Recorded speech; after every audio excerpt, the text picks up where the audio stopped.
A new storm has formed in season number 4.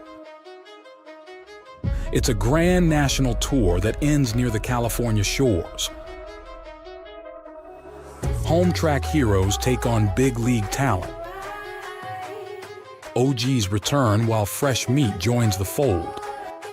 In a competition where fortune only rewards the bold. So who's willing to knock off a few doors?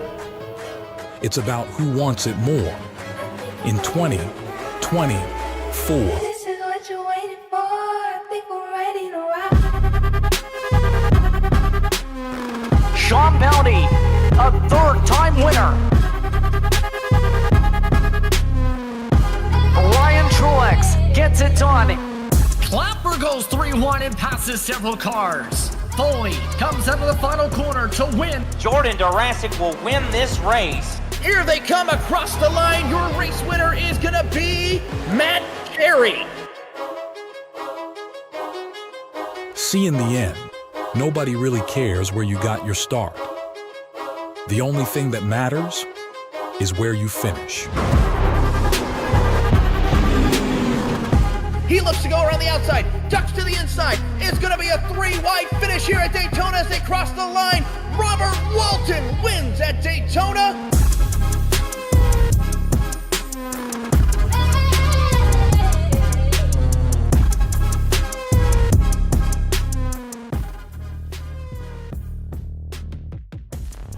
We welcome you to the shadows of the Gateway Arches here at Worldwide Technology Raceway, just off of I-55 here in St. Louis.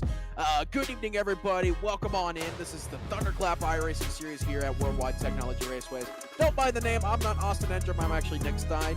Got Sheldon Atkins, of course, alongside me, Taylor Burst, in the production booth. Tonight's going to be a good night. Got a lot to talk about here, mainly the new truck update that these guys are going to have to deal with. We'll get into that a little bit later here in the show. But Sheldon, welcome on in. Tonight is going to be a good night, as I said, in the shadows of the St. Louis Arch. Tonight is set to be fun. Yeah, and it's going to be. This is a really unique track. It's a lot of fun, but it's pretty tricky. It drives completely different at both ends, kind of akin to a Darlington, but the only difference is you have absolutely no banking. So whereas turns 1 and 2 at Darlington, you get to send it. Turns 1 and 2 here, you pretty much want to park. And then 3 and 4 are just these beautiful, long, sweeping corners. You can carry a lot of speed momentum through there, but 1-2 is going to be tricky. It always is. Yeah, I was going to say, this track drives almost exactly the opposite of what Darlington does, and you know, that's how I kind of see that you have to drive it. That's probably why I'm so slow here at Gateway, but I digress here. We're still going to have a great night here. It's 143 laps here, so a bit of a long race in terms of what we're used to seeing here for the Thunderclap iRacing series. I mean, these guys are running, on average, 34-second laps, so going to be a long one here. 140 laps in the brand new updated trucks here on iRacing. Of course, we just had our Season 3 release here on iRacing. I'll get into that a little bit more, but Sheldon, I believe you have some keys to the race for us. Yeah, so keys to the race are pretty simple this week. It's, not a really flashy track. Obviously, one of the biggest things is the new update for the trucks. They've switched the entire front end of these trucks out, so it's basically a brand new vehicle altogether. We're riding on a pigtail front springs instead of what we've had for God knows as long as the service has been open. So everything's fresh, everything's new. We've also got new aero, which is really going to make it tricky when you get in traffic behind somebody. And another important key here is your tire management. You don't want to come out here. It's really easy to burn that right front tire off here. And that's the last thing you want in a corner that feels like it belongs at Martinsville with straightaways this long. And make sure you got a full tank of gas, too. This place, since there's not much actual close quarters racing, a lot of people are going to try and undercut each other on strategies here, and it's very easy to miss that mark. Yeah, I feel like Gateway always becomes a few races. We see the weather here. Clear skies here in St. Louis just after 5 o'clock virtual sim time.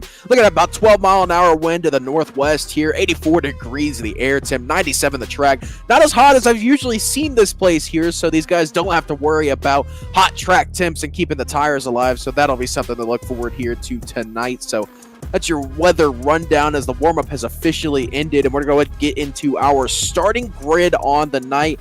And surprisingly enough, it's not Jordan Jurassic on the pole tonight, but Blake Lathian in the 26 machine. He's actually a rookie here in the Thunderclap iRacing Series. This is his first race of this season, at least, with a 33.637. Going to put him on pole position. Tristan Bruce, your second place starter with a 33.641. Also one of your RL Productions Bracket Brawl Championship round competitors. Jordan Jurassic in third place, 33.713. Thomas Aaron in fourth with Gregory Sheps is going to be in fifth.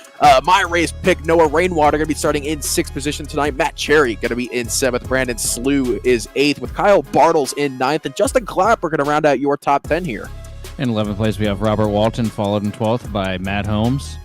13th place, we have Brandon Schumann. He's going to have Reed Foley on his outside. 15th place, we got TJ DeBlasi. On his outside is Chance Leahy. 17th place, we got Todd Lee, followed by Matthew Montgomery. In 19th place, we got Anthony Burleson. And running out your top 20 is going to be Matt Garrett.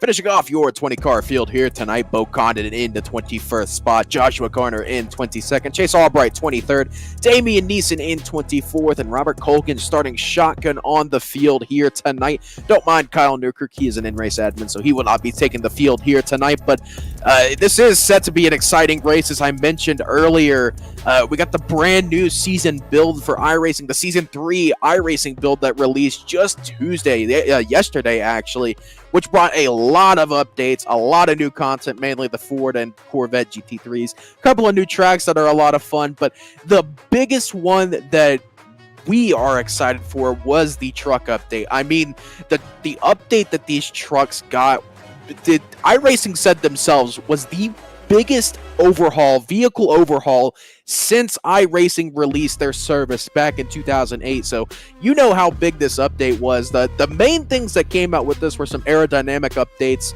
and some chassis updates. We can get into those a little bit later on tonight, but basically this is a completely different truck than these guys drove last time out at Bristol for the trucks. So definitely going to be a bit of a sticker shock for these guys who really haven't been haven't gotten to do much practice, as they only had the one practice session yesterday night. So definitely going to be interesting to see how these guys handle it for sure. Yeah, and they have completely changed the entire game with the truck. I got about 120 or so laps of practice in last night in Kentucky, and it feels like nothing else right now. And well, I'll elaborate a little bit. The aero stuff is insane because, like, you know, obviously you got the aero push and you think about that all the time. There's a lot more side force I noticed last night when I was running. Like, it felt like you could really lean on that right rear quarter panel going through the corners, and it would pull you back straight. So I'm interested to see how that plays out here tonight. Yeah, and as we get a little bit further into the show tonight, I actually have the notes pulled up for what all was changed. And I mean, just reading through it, it was a lot of stuff, especially on the chassis side of things here. So this is basically, the trucks look the exact same as they did 3 weeks ago at Bristol, but for lack of a better word, it's a completely different truck that these guys are driving with the aero model, the chassis model, the pigtail springs compared to what we had before. I mean, these guys well and truly are going into this race blind. I mean, of course, they had the practice laps yesterday, but it doesn't count to the countless laps that they had previously on the old generation of this truck. But it's time to say our second favorite sentence here in racing. Green flag in the air here at Gateway. It's Blake Lathian in the 26, getting a really good start, but here comes Tristan Bruce in the 21 to his outside, down into turn one. This is going to be really interesting to see what all is going to work here. Tristan Bruce going to use that middle line and get in front of the 26 of Blake Lathian, but it is going to be Tristan Bruce leading this thing off of turn number 2. Yeah, and Tristan Bruce is going to work himself out to a nice size lead here. The momentum you get up there on the top, you got somebody on your bottom. It's uncomparable to anything else. because that corner is so tight and it is so hard to make that bottom line work. Yeah, that's one thing we saw with... Oh, as Blake Lethian gets big time loose there off of turn number 4. It's going to be Tristan Bruce leading lap 1 here tonight at Gateway.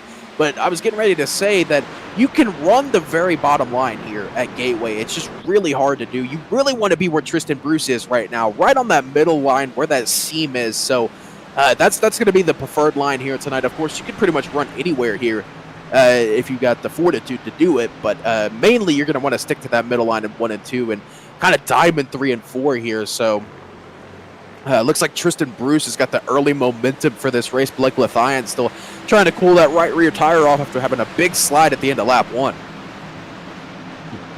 Yeah, and another thing that we forgot to mention too earlier, this is one of the very few tracks where in all cars you got to shift in turns 1 and 2.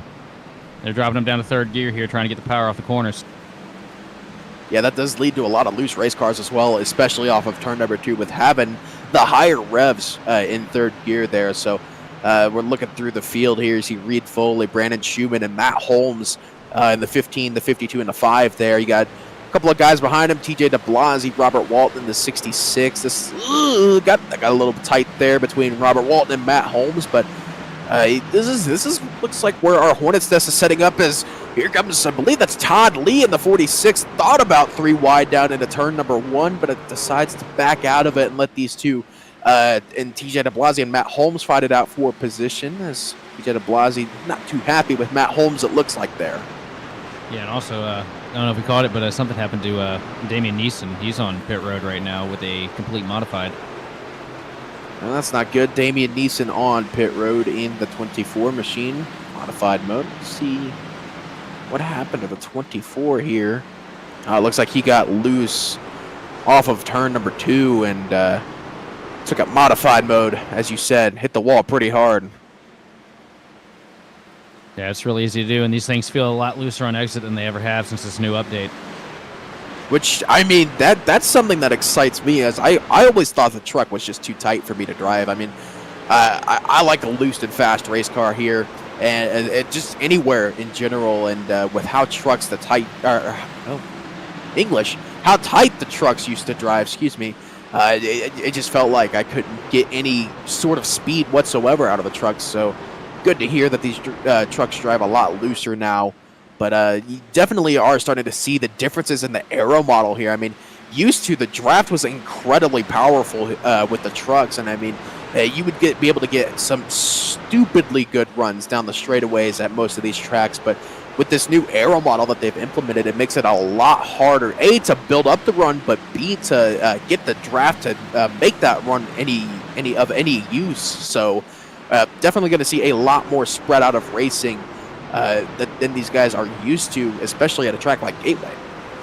Yeah, and it's also going to start wearing on these guys too later they get in a race, because once you get to somebody, you get that little bit of dirty air, and it is notoriously hard to pass at this place. So any little bit of extra you could kind of use to manipulate to try and get yourself by that guy in front of you, not being there, is really going to start being frustrating at the end of a run.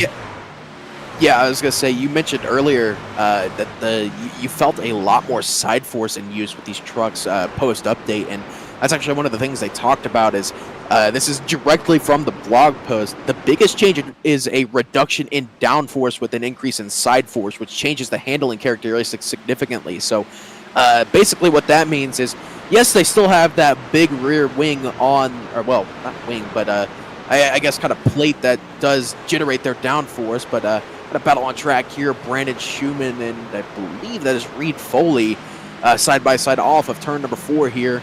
You can really see that side force in effect here, as Reed Foley got a really good run off the top there, getting as close to the wall as he could. But like I was saying, I mean, the aero platform of these cars is just so much different than what we're used to seeing with the trucks that it makes it the battling a lot better, I feel like. Oh yeah, it is the best change that they've made to the series in a long time. Yeah, we see these guys are trying to save a little bit of tires here. You mentioned earlier that tire saving is going to be a big part. I mean, our stages here tonight are going to be lap 40 and lap 80. So in terms of Gateway, that's a pretty long run. 40 laps at Gateway is probably about 60 anywhere else, it feels like. So these guys look like they're just trying to save some tire here and maybe just save the fighting for the end. Yeah, it's a long stint, and plus it's one of those tracks too where if you make a mistake in one of these corners and you kind of blow it, overheat your tires, you got a long wait until you're going to be competitively relevant again, because these straightaways, like I said, they're just so long. It's like messing up at Pocono. Oh yeah, I know all about messing up at Pocono. I lost a 100% length race there once by just barely tapping the wall out of turn 1 and just could not get back up to the lead. So that was very sad, but enough about me sucking at iRacing. Still Thomas Aaron trying to chase down Tristan Bruce here. Bruce, though, over this 11 laps so far here, has pulled out about a 1.5 seconds over Thomas Aaron and growing.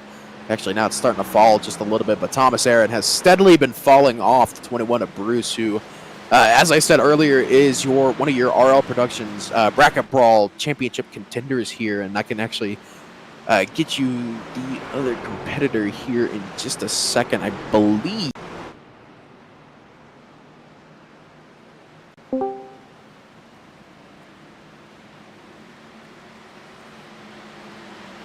Tell you what you're seeing out of Bruce right now is just that value, that clean air right now. How easy it is, how easy the truck drives when you get out front. And this track is just notorious for aero advantages. Yeah, it's especially bad in the Cup car with the way the dirty air works here on iRacing. How tight it can get your car, and Gateway is where I started to despise the Cup car. Ooh, was that a car on the wall? That is Brandon Schumann up in the wall. The 52 there got up into the wall for just a second in turn 2, but looks like he got it gathered back up. And you're saying it right there. Look how much slower he is compared to the likes of Kyle Bartle. It's just barely because he made a tiny little mistake in turn 2 there. Oh, and it's so easy to mess up in turn 1. You go in there, and if you miss that braking point by about 10 feet, you're going to go in there and it's going to push all the way up to the wall. It's like there's a spot where there's just absolutely no grip from the middle on up, into the gray until about like 2 inches off the fence where it finally starts to grip back up on you. So you go in there, it feels like you've dug the splitter all the way through the track. And I mean, to be fair, with the dynamic banking they have here, I believe as soon as you get out of that middle line, the banking is a little bit higher. So for all intents and purposes, you pretty much did dig the splitter into the ground for just a second until the ride heights adjust to the difference in banking. But you can see the kind of gap that's being formed here now. This is back from Gregory Shepsis in the 27. I mean, you could see who did laps and who didn't. You could just see the gap between those that did a lot of laps with the new aero update and those that didn't. I mean, I feel like that's from Gregory Shepsis back to Reed Foley and Brandon Slew here, who are actually side-by-side for position. This is for the 8th spot. Reed Foley holds it right now, but Slew just took it back from. They've been side-by-side for a couple of laps now, and we're going to take a on-board ride here with Justin Clapper, who's got the popcorn seat right now. Pretty hardy dive down there in the turns 1 and 2. We'll get down here to the inside. It's just so hard to get the power down there in time. Oh, and a surprise visit from the championship standings there. But they went away pretty quickly there. But I just want to ride a couple of laps on board with Justin Clapper, and you can kind of see how difficult this place is to drive. I mean, a lot of people call this track easy until they start driving it, and yeah, this track, it may look fun, but it is Darlington's little brother, I like to call it, because it's just as mean as Darlington, I feel like. Yeah, it's like if you took Darlington and Martinsville and shoved them into one package that nobody likes to run, but everybody has fun at the same time. Yeah, I was going to say, I've never been a big fan of Gateway. I never have, never will, but it is such a fun track to watch a race at. I mean, I feel like if you get the right group of guys like we have here with the Thunderclap iRacing series, the racing can just be insane, but it is a little bit spread out here. But I feel like as we get further and further into the day here and start transitioning into darkness, I feel like the racing's only going to get better here. So we'll have to see if that does transpire here. But Justin Clapper is still trying to work on the 0-2 of Brandon Slew, and see Kyle Bartles there trying to get around these two as well and see if he can get himself into the top 10 for the first time tonight. Yeah, and I will say, I do like what I'm seeing out of Justin Clapper right now. You can see the confidence level he has in this truck right now, how deep he's sending into the corners. And it's especially dicey when you do that in 1 and 2 because you have to shift, and it's so easy to get in there, drop the gear, and start wheel hopping. And he's just throwing caution to the wind, slamming down the corner, and he's able to find a way to make it work. That could be deadly later in this race if we get bunched back up on a restart. Oh, you see it right there. The pass with a classic slide job. Pulling a Daniel Ricciardo here, licked the stamp and sent it there. Justin Clapper did, but I mean, you could definitely see he's using engine braking to his fullest potential here. Because I've been watching on board for a couple of laps off of Justin Clapper, and it doesn't sound like he's on the brakes too incredibly hard. I feel like he's really just letting the car roll into the corner, really getting his braking done in a straight line, and then shifting as soon as he starts to turn in. Whatever he's doing, it's definitely working for him right now because he is a rocket at the moment. Yeah, he may be a rocket, but the other rocket in this field is Tristan Bruce. He's already pulled that gap up to 2.4 seconds over Thomas Aaron. Now falling back down to about 2.2, but Bruce definitely looks like he's got the car to beat here tonight in that 21, but our eyes are staying on this battle from about 8th on back here. Reed Foley leading this just hornet's nest of cars back here.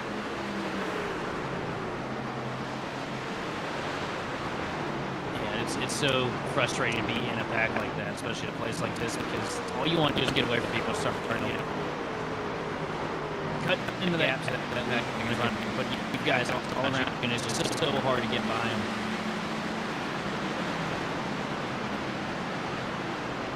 Watching the action here, Brandon Schumann to the inside of the 66 of Robert Walton. And he does get past the 66, but Walton does get a little bit loose off the corner, trying to pull the up and under on the 52 of Schumann. Not going to work, as he tried to show the nose down into turn number 1 there, but Schumann does block the move off. Schumann, though, really getting a little bit tight there in turn number 2 as things look to be heating up for around 7th place. Here's Matt Cherry to the inside of Noah Rainwater. Oh, they're close. Yeah. No, never mind. My eyes playing tricks on me. I was going to say, Sheps has definitely thought about 3 wide there. It doesn't sound like Rainwater is too happy with the 45 of Matt Cherry right now, but Sheps is definitely hoping that these guys make a mistake here. That way he can get himself a couple of positions, and it almost happened right there as Cherry got tight in the corner and almost got up into the 05 and Noah Rainwater. Oh, and a big slide out of Cherry coming down the back straightaway. Rainwater's going to get right back by him. Come here to 3, and he's going to bring the 27 with him. Oh, Sheps just gives us a bumper to Rainwater. Rainwater up into the wall. Man, they're getting aggressive here early.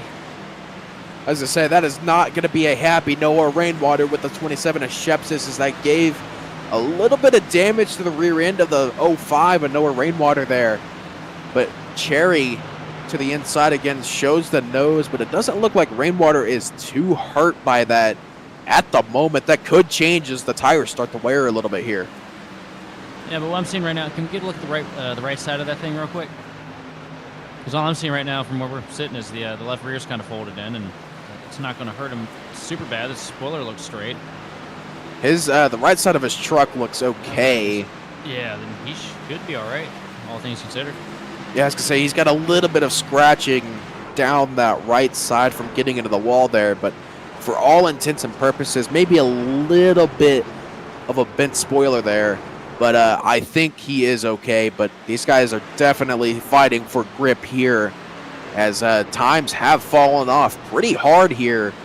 These guys started in the low 34s to 34.0s. Now they're running 35.6s right now. So times falling off big time, as now Sheps is back to the inside of the 05 of Rainwater. Rainwater not happy, squeezing the 27 of Shepsis down. Now it's going to allow Matt Cherry to get back in front of the 27 of Shepsis. I would not be surprised if that comes back to bite Shepsis later on in this race if Noah Rainwater's around him. Absolutely not, because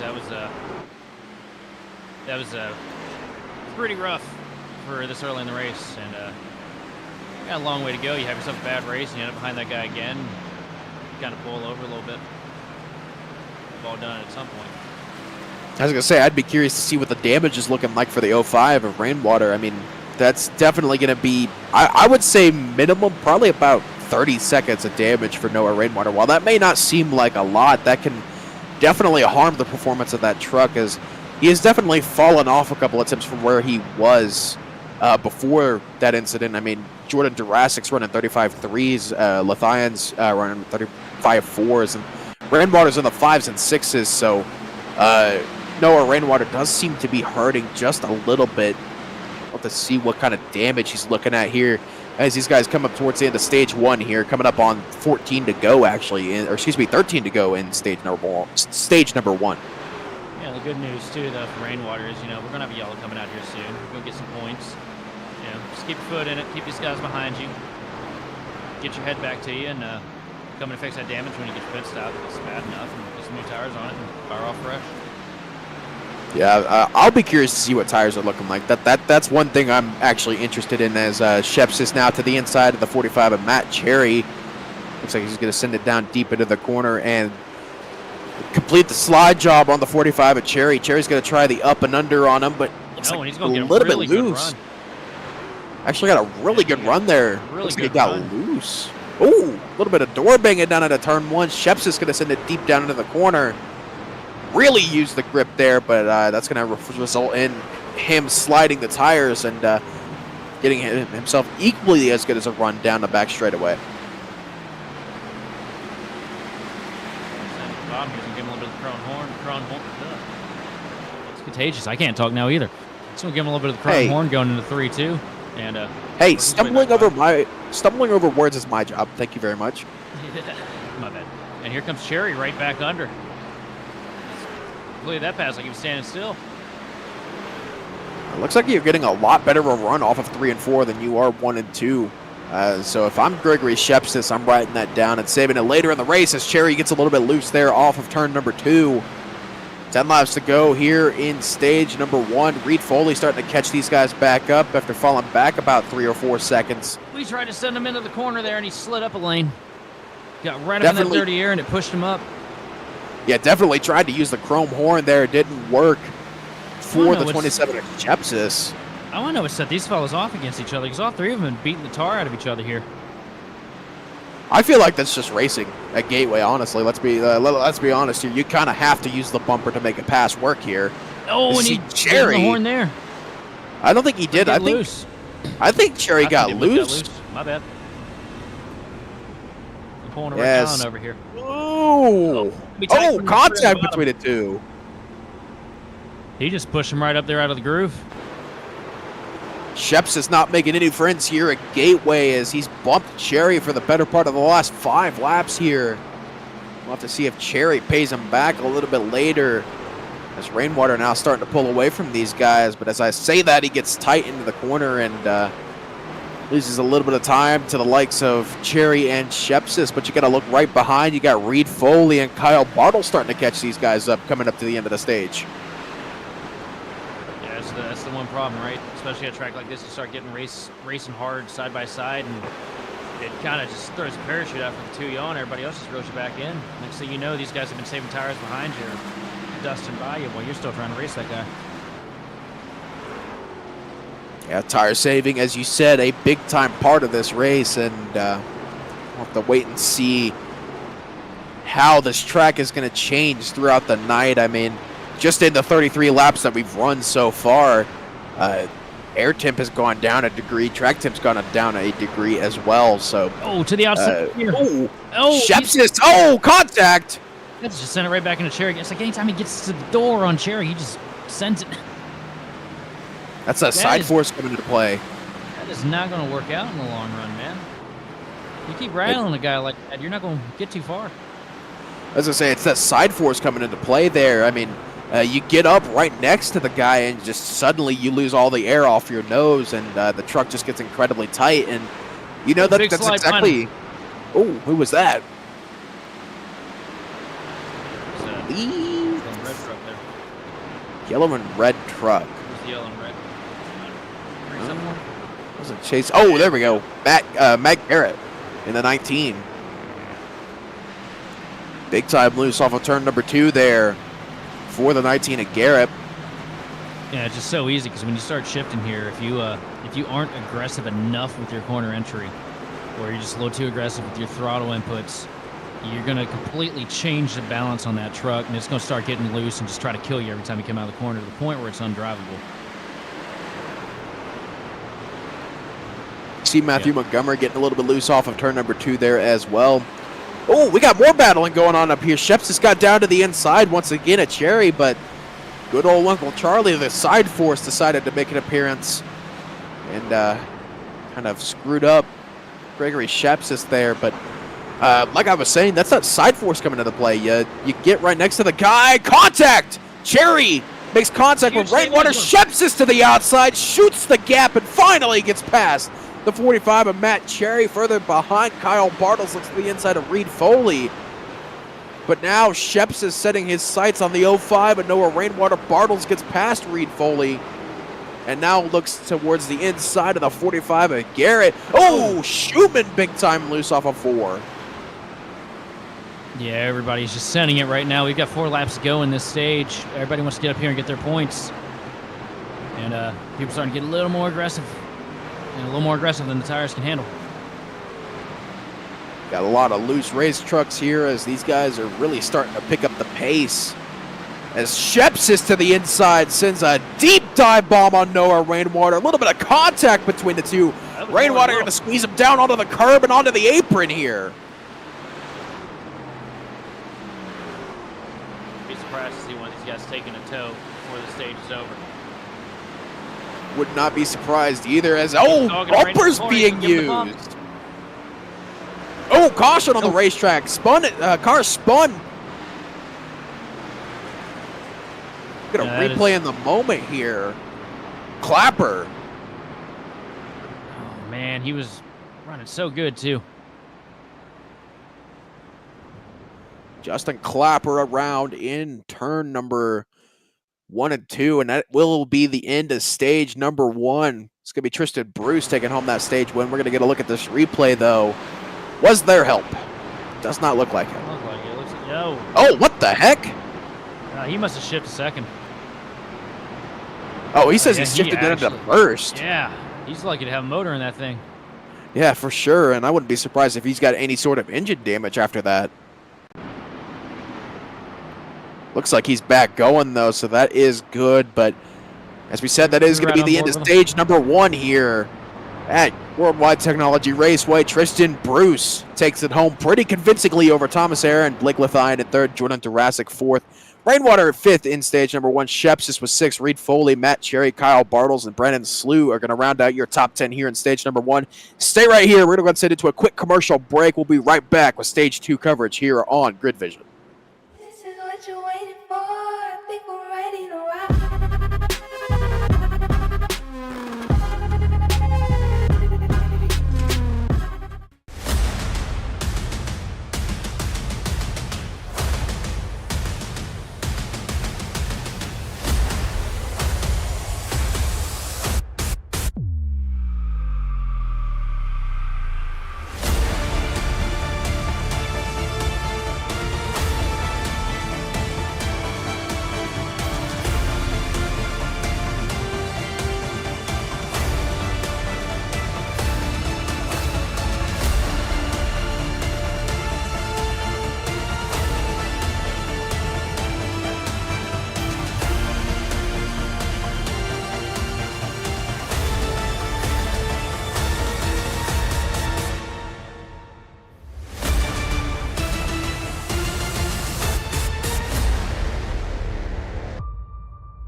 Hey, Bob Carr here with TLC. If your lawn sprinkler controller is more than 5 years old, give us a shout today. We'll come out and take a look, give you evaluation, get you set up for a new Wi-Fi enabled smart controller. We can monitor this from our office for you. Give us a shout. We'll come out and take a look. Let's upgrade your controller. It'll save you water. We can save you up to about, we're averaging 47 to 51% with our clients. Feedback we're hearing from us. So give us a shout today. We'll glad to come out and take a peek.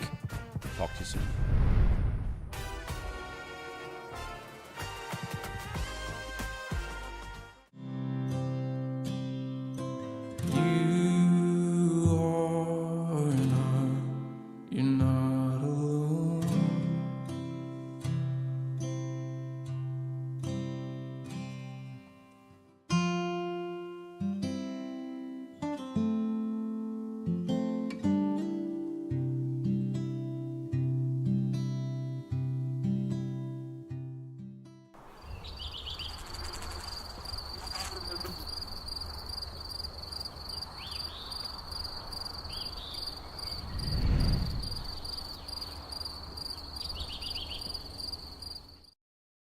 and tomorrow night.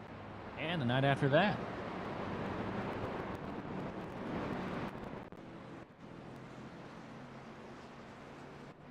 Always got to thank our good friend Bob Carr over at TLC, of course, being the premier service provider for lawn sprinklers, outdoor lighting, and drainage solutions in Maryland, D.C., and Virginia. Transform your home into a showcase in just one day with a new water-saving lawn sprinkler system, energy-efficient outdoor lighting, or the healthiest backyard in the business. A little lawn goes a long way with TLC. Head to tlcincorporated.com for more information as we come back here to Gateway at Worldwide Technology Raceway, where we are just finishing up stage number 1 here. Tristan Bruce took that pretty convincingly, but interestingly enough, one of the guys we had running up in our top 5 for the majority of stage 1, Noah Rainwater, gets an entering closed pits penalty and has to come down and serve that right now. So he is on pit road currently as these guys are coming back to the green flag. 1 lap to green as the lights on the pace car are out. It is going to be Blake Lethian in the 26, I believe it's the 20 on Trading Paints, with the 26 in league, so that's a little bit confusing. But it is Blake Lethian, your leader here. Tristan Bruce to the inside. He's going to be restarting second. Thomas Aaron, Brandon Slew, and Kyle Bartles round out your top 5 as we're getting ready to come back to the restart here in the shadows of the St. Louis Arch here at Worldwide Technology Raceway. Revs are going to rise here. Blake Lethian has control as they enter the RL Productions restart zone. Green flag back in the air here at Gateway as Blake Lethian gets a really good restart on that top line. Almost gets clear of the 21 of Tristan Bruce down in the corner. Bruce finally has some competition here. And Bruce is just going to absolutely lay a power move down there in the center of 1 and 2 and just fly right by Lethian like he wasn't even there to begin with. Huge run down the straightaway. He's going to get a nice little advantage coming into turn 3 here. Lethian does fall back there. That allows Tristan Bruce to go back to where he's been all night, up in the lead in that 21 machine, running away with both the race and the RL Productions bracket brawl here to this point. Of course, his competitor is Robert Colgan in the 94, who's mired back down in about 10th place right now in the 94, but he seems to be working his way back up here as we're seeing Brandon Slew and Brandon Schumann, the Brandon and Brandon show here at Gateway, fighting for, I believe, we got problems here. Our points leader's on pit road right now. He got a penalty there. Jordan Durasic down pit road with a penalty. Same with Shepsis, and we knew Rainwater was coming down there. But man, that's huge. Cherry as well. Yeah, that is huge implications there, but not so much for Jordan Durasic as he is locked in. He's been locked in for a while. I mean, these guys, they run separate championships based on what series, and at the moment, he's the Xfinity series, or the Xfinity regular season championship, and the overall regular season champion as well. So Durasic has definitely been a dominant force, so he has nothing to worry about as we're just 2 races away from the playoffs. It's this race, and then next week is the last race of the regular season. But you actually got some pretty decent storylines here in terms of the playoffs. I mean, Robert Walton needs to finish inside the top 26 in order to be in the playoffs, and he looks like he is, or the top 26 in points, I should say, to make the playoffs. Not sure where all he is, but got a lot of other guys that need some things to happen. Reed Foley must make the next 2 races or gain enough points to be inside the top 16 in points to make the playoffs. But pretty much everyone else, Matt Cherry, Jordan Durasic, Brandon Slew, Robert Colgan, Christopher Tate, Noah Rainwater, and Tristan Bruce are all locked in. So got a lot of guys that aren't really worried about where these next 2 races go. But for Robert Walton and Reed Foley, they got some work to do if they want to make the next round. Also, as I'm watching right now, there's some kind of problems with the 26 machine with Lethian. He's dropped from 3rd place down to 7th in pretty much 2 corners. He's just getting passed by everybody right now. I don't know what's going on there. Looks like he's either saving tires or he's got a problem in that 20 truck. Not sure what it is, but Lethian, of course, this is his first race of the season. You see the rookie stripes there on the back of that 20 truck. And you wouldn't want to save tires that much. Getting a little bit loose there. Drop that many spots. It's just not the move. It's going to be so hard to get back by anybody. That is true, especially with how hard it is to pass. I'm a little bit confused as to why he would be saving tires this Could you aggressively. Ooh, 3 possibly- wide for the back. What the heck? They were 3 wide for a second. That was Anthony Burleson and Brandon Slew. Was that Chase Albright as well? Oh, Slew. A little bit loose there. He's going to send Matt Garrett down to the inside. Slew still loose. Got a little bit of a hornet's nest of about 5 trucks here, all fighting for the same piece of asphalt here, but Slew looks like he's the biggest loser of the moment. That truck is evil right now.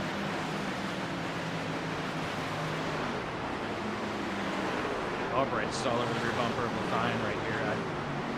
I don't know. I don't know if that's a tire saving strategy. I don't know if it's a good call right now, or maybe he just didn't take any on that pit stop. That's gotta be what happened. Trying to save a set of tires. Of course, these guys only have 4 sets of tires in the pits, 5 if you count the one on the truck. So I don't see why you would want to save a set of tires here. Maybe took 2 for tracks. I don't know, man. I got questions. What figured that one out? Because he was up front at the start of this thing, wasn't he? Yeah, he was. He restarted on in first, and now he's outside of the top 15. What's going on? Because I don't see any damage. See Robert Walton getting a little bit loose there. Off of 2, gets on the door of Chase Albright, but keeps it straight. Interesting play from Matthias here. I gotta figure out what is wrong. Because it's either a problem or is he just ultra saving tires here. The only other thing I can think of is maybe he missed a shift earlier in this thing, and That wouldn't. damage or something. No, you wouldn't get that much damage from missing 1 shift.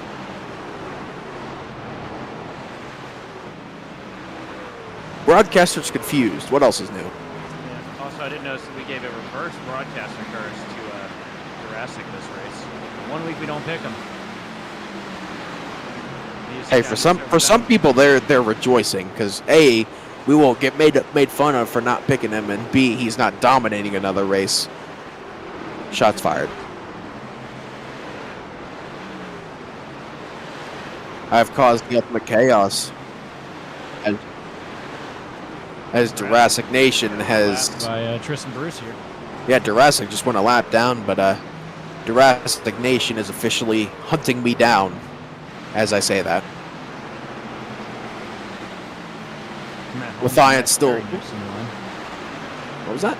So Matt Holmes and Matt Cherry both next in line to lose a lap tire leader, Tristan Bruce here.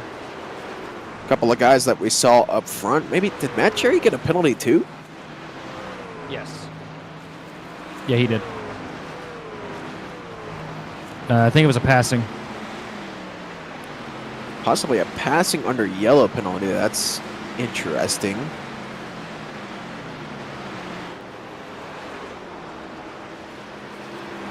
Still trying to figure out what some of these guys got penalties for. We're probably drastically overlooking the reason for it, but hey, we wouldn't be broadcasters if we didn't drastically overlook literally every little thing.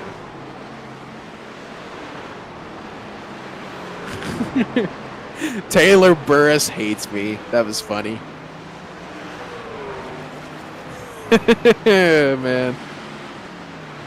Taylor Burris is hunting me down. Burris, come on. You won't turn on your mic and start yelling at this guy. Please don't do that. Oh, Taylor Burris says he may yell at me later, so that means I need to keep being dumb to give him a reason to yell at me. Turn to Vince McMahon. Are we talking? We're talking like pre-2000, like 7 Vince McMahon, or post-2007? Attitude Era. I'm down. Let's go. I'll give you an attitude adjustment. Let's go.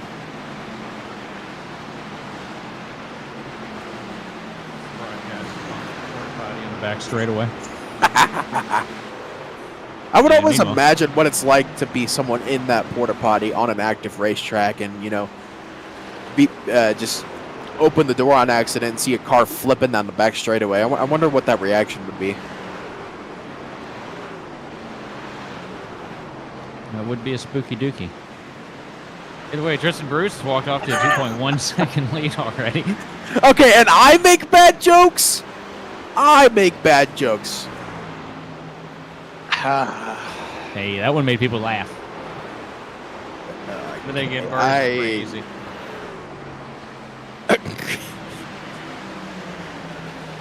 I love my job.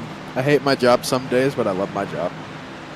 Well, I'm glad to be here to torment your last brain cell. I'll get the ball rolling. Oh no, I was gonna say what brain cell. Yeah, I was gonna say the one brain cell in this commentary booth is being shared between us three. So yeah, and it's actually it's borrowed from Darby's cat Karen. oh shoot, you're right. Yeah, I forgot about that. Then where did the one from the Charlotte broadcast come from? I'm curious about that. We don't talk about it. We don't talk about that. We are not able to disclose this information at this time. Oh, okay, that's fair enough. And Taylor Burris is officially chasing down his third of the brain cell. So if camera angles get a little bit wonky, that's his excuse. I didn't think Bruce could get any better after that first run, but he's proven me wrong. Makes me wonder. Ooh, uh-oh, he just turned somebody. Oh, we got a wreck on the front stretch. Connor's Cure Caution, number 2 on the night. Kyle Newkirk in the 20 car gets turned off the nose of the 21 of Tristan Bruce.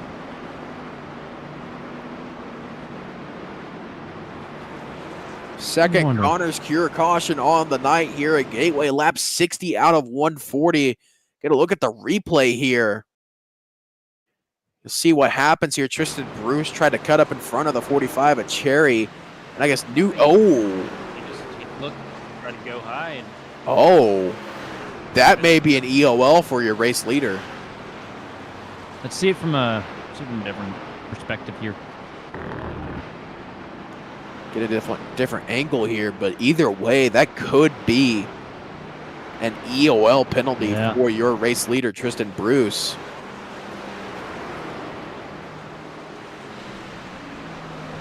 You guys see it from like the back, if that's possible, or yeah, like a drone view possibly if we can, or like a chopper view. If we have that, because that'll tell it all. Still better than Fox. You're doing great, Taylor. Shots fired. Fox catches another stray from the Grid Vision commentary booth. Oh, they're not strays. It's targeted. It's point blank at this point. Oh, okay. Well, look at the chopper view here. He just go. Oh, Newkirk came up just a tiny bit there. That doesn't look egregious because, I mean, why would Bruce want to go and, dump somebody who's got a 2.5 second lead? I just feel like they both went for the same piece of real estate, not thinking the other one was going to be there because it was a late fade that he made to go up there to get by him. I think the 20 was trying to get okay, out. Yeah. So race control just called it on the 20. Yeah, race control just called it on the 20 at Kyle Newkirk. They're going to hold him on pit road for a lap. That is an absolute seeing as he was a lap car and made that egregious move. Yeah. I mean, I don't think it was so much egregious. I just think he was trying to get out of the way, and Bruce wasn't waiting. Once he got cleared, he went to go to the top there, and I think they just both ended up trying to go the same place. Yeah, sometimes those things happen here, especially at Gateway with how hard it is to get around said lap traffic. So can't blame Tristan Bruce there, but either way you look at it, that was definitely a very interesting thing that could have happened there, I guess is a good way to put that. But that does bunch our field back up here for a 20-lap or so sprint to the end of stage number 2. Remember, stage 2 does end at lap 80, which will set us up for a 60-lap run to the finish of this thing here at Gateway. Still Tristan Bruce leading your race over Thomas Aaron. Brandon Schumann up to third in the 52 machine. TJ de Blasi, Kyle Bartels, Todd Lee, Chase Leahy, Matt Garrett, Robert Walton, and Chase Albright round out your top 10 so far. But hey, it's been a pretty good race for Gateway standards. Let's be honest here. This has been a fun one to watch. Action all over the place. Do we have any takers from pit road there? Ooh, let me look. I think we had a couple of guys come down pit road. Right around now is when I'd be putting myself 17th on back, apparently. I'd be putting myself on a different strategy right now. Come down and get 4 fresh tires. Put a little extra in the tank so I can shorten up the next pit stop.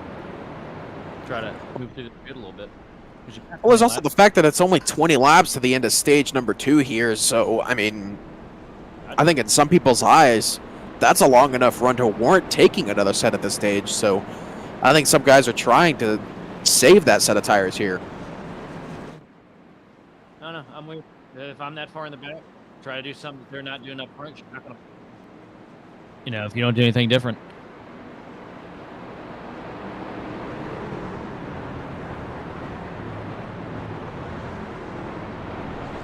One thing we are going to find out is, did Tristan Bruce use his stuff up or not?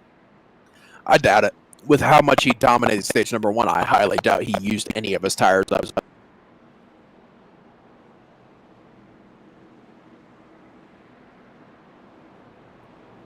I'm trying to ingest water here, but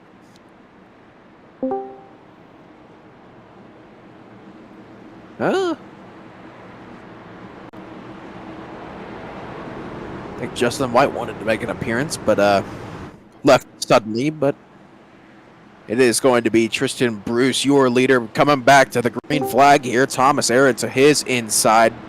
Lights are out on the pace car here, as it's going to be Tristan Bruce coming over control of this restart here as they enter the restart zone here. Green flag back in the air here at Gateway. Tristan Bruce with another good restart. TJ de Blasi also gets a good jump over the 93 of Thomas Aaron. Brandon Schumann thought about going 3 wide to the inside there, but thinks better. De Blasi to the outside now. Thomas Aaron looks like he's got himself a pretty fast 78 truck. Excellent launch there on that outside line. Well, we got 3 wide further back between a couple of cars. Further back in the pack, Schumann, though, getting a little bit tight in 3 and 4 on the outside of Thomas Aaron. Aaron looks like he's getting the Lithium treatment here just a little bit, kind of falling back pretty hard on this restart. Hey, guys, this is Race Control. I wanted to give you an update on the penalties.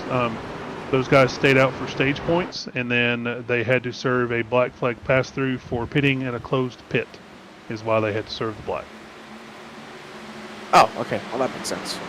Yeah, it makes perfect sense. Thank you. Welcome. That was Justin White, race control here for Thunderclap.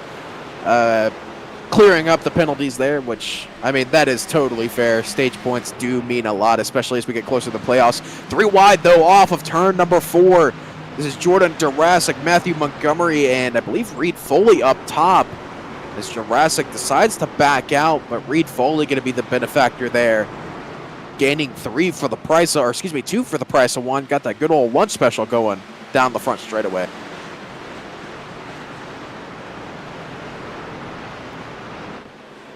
As we are encroaching on 6:30 virtual sim time here at Gateway. Sun is starting to set. I do not believe we're going to hit nighttime here for these guys, but that track temp should definitely start to drop off here pretty quickly as the air temp stayed where it was. Ooh, Lithium and Albright getting a little bit close for comfort there. They weren't the only ones, man. Burleson and Slow just about wrecking a little 3 wide deal there in 1 and 2. You saw our weather graphic there. Track tip has dropped off big time for where this thing started. That thing was sitting at about 99 degrees at the drop of the green flag. Now sitting at about 92 degrees Fahrenheit. So track tip definitely starting to drop off, and these guys are starting to feel the increasing grip from that track starting to cool off. And as it is June 4th in sim here. Got about 2 more hours of daylight, and like I said, I don't think these guys are going to hit nighttime, but we should get pretty close. Turn the lights on for us, I'm sure. No lights. Just got to drive it blind and hope you're not hitting the wall.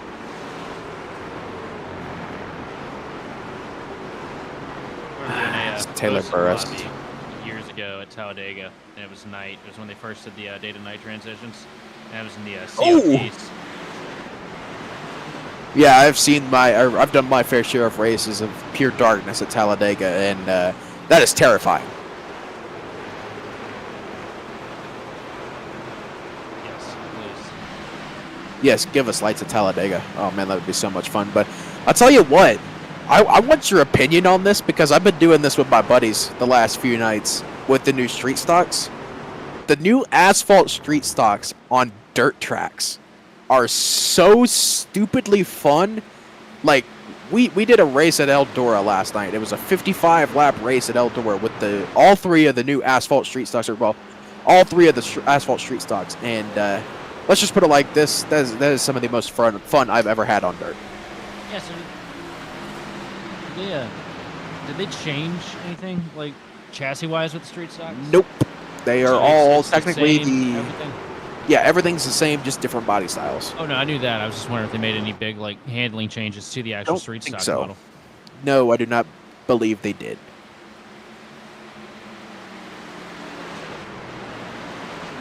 But oh yeah, I mean, I think we're planning on doing some more races here tonight with the street stocks on dirt. I wouldn't be surprised if we go back to Eldora because that was so much fun last night. But hey, if you do happen to see the hosted sessions, hop on in. I'll make sure. But yeah, while we're watching this battle, a lot of other cool content released with this iRacing build. Of course, the biggest thing that everyone has been just absolutely just so excited for, the brand new GT3s that came to iRacing here, the Ford Mustang and the Chevrolet Corvette Z06 that were released. And man, I've driven both of them. Both of them are so much fun to drive, especially at the new Sachsen ring. That track is so much fun with the GT3s.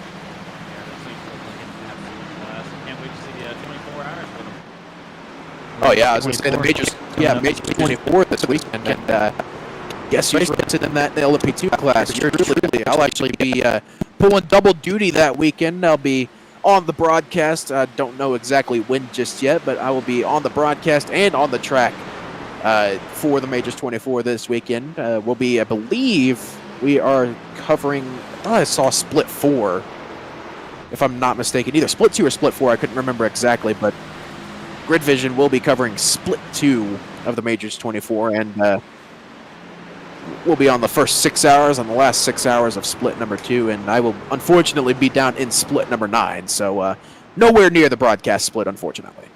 Started from the bottom, and you're still here. Yeah, I'm still on the bottom.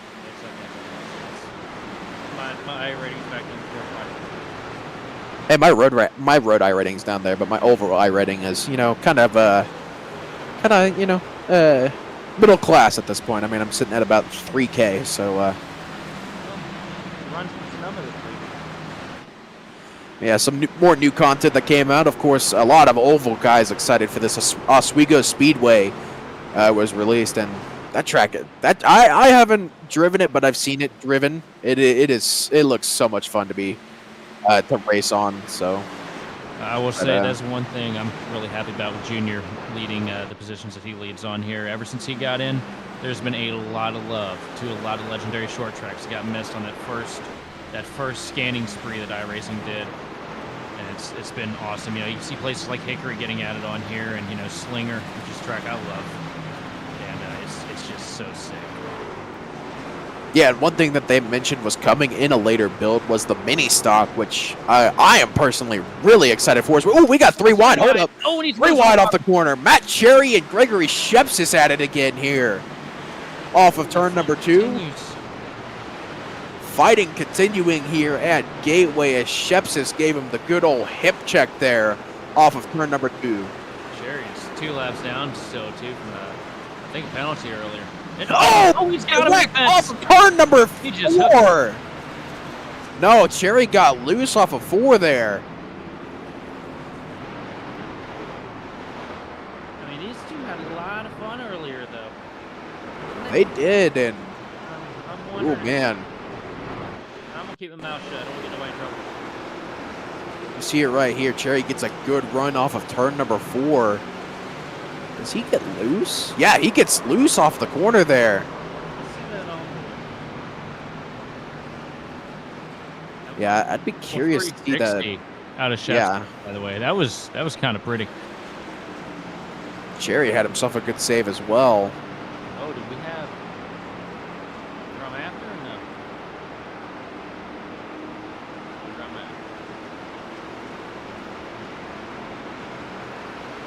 Gonna look from the cockpit cam here, excuse me, the gyro cam of Matt Cherry. See what exactly happened here. Oh yeah, he got loose. That's definitely going to be on Matt Cherry, him being a lap car there, but still, that is a big-time hurt to the 27 of Gregory Shepsis there. And pit road is going to be a busy place here, as it looks like, I believe that will be the end of stage number 2 as well, as these guys should be under caution on lap 80, so this is going to be Tristan Bruce winning stage number 2, sweeping the stages here tonight. And we're going to go ahead and sit into our second commercial break on the night. Stay right here, and we'll be right back with Stage 3 coverage, and we'll take you to the end. This is what you're waiting for. I think we're ready to rock.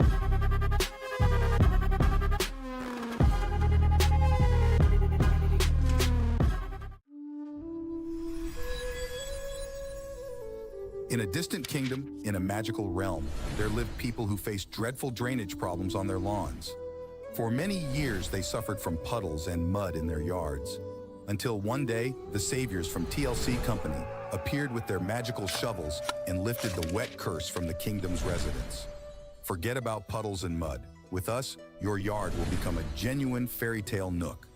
Call us right now, and let's transform your drainage concerns into a magical adventure. TLC, where every home becomes a fairy tale. Hey, Bob Carr here with TLC.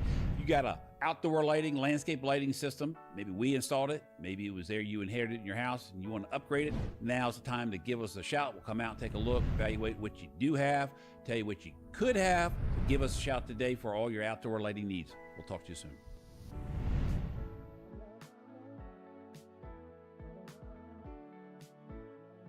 Hey, Bob Carr with TLC. Spring's upon us. If you got a wet yard, it's not going to get any better. Now it's time to give us a call. Let us come out and take a look at your drainage problem in your property. We can get you a solution. The dogs, the kids, be tracking in mud. Mom will be mad. So give us a call. Give us a shout today. We'll talk to you soon.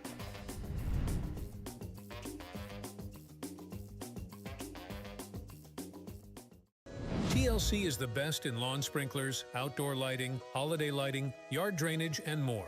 Let us take care of your project. Get your free, no obligation estimate from TLC today. Hey, Bob Carr here with TLC. Hope you guys are enjoying this race. Let's take it down to the booth and get updated on what's going on. I mean,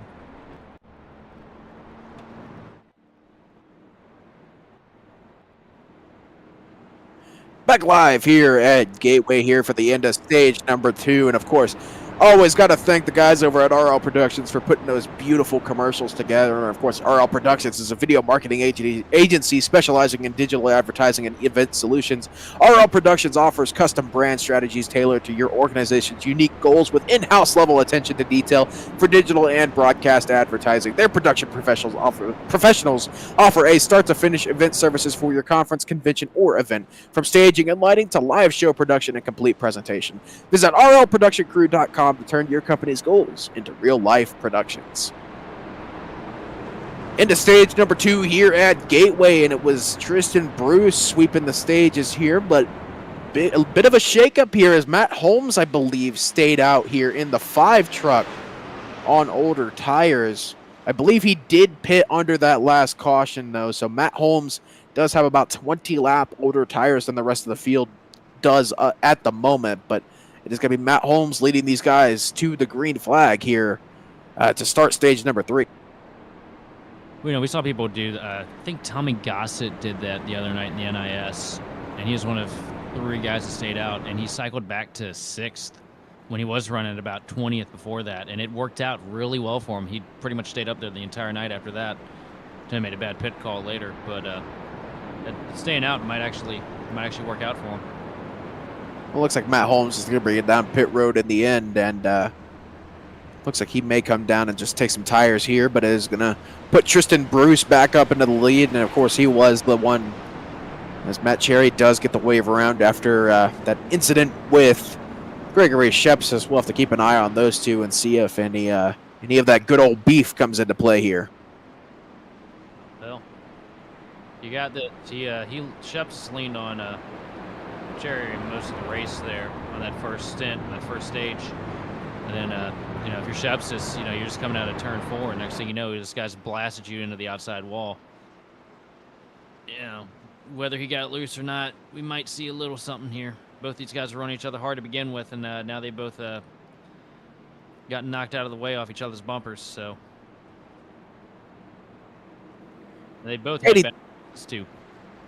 I was gonna say, 82 laps into this thing. Tristan Bruce still your leader. We are getting ready to start stage number 3 here at Gateway, and it has been a pretty good race so far up to this point. It's going to be about a 58-lap run to the end of the race for these guys. I don't think they're going to have to take any tires or any fuel with the 75% fuel capacity that these guys do have, but wouldn't be surprised if I'm just speaking and lying to you guys here. But it is going to be Tristan Bruce bringing it down into the restart zone here. Green flag back in the air, and it is going to be a massive restart for the 21 of Tristan Bruce, as he's going to pull a couple of truck lengths over everyone else down to the turn number 1.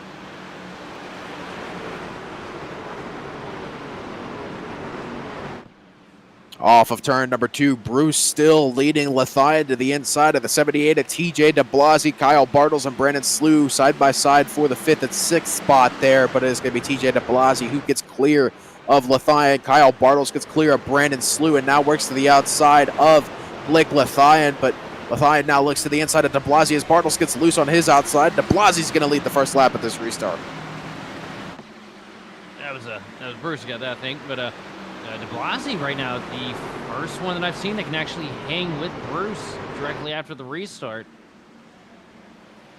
Yeah, that did kind of extend as Bruce did get about a second and a half over DeBlasi on that last run.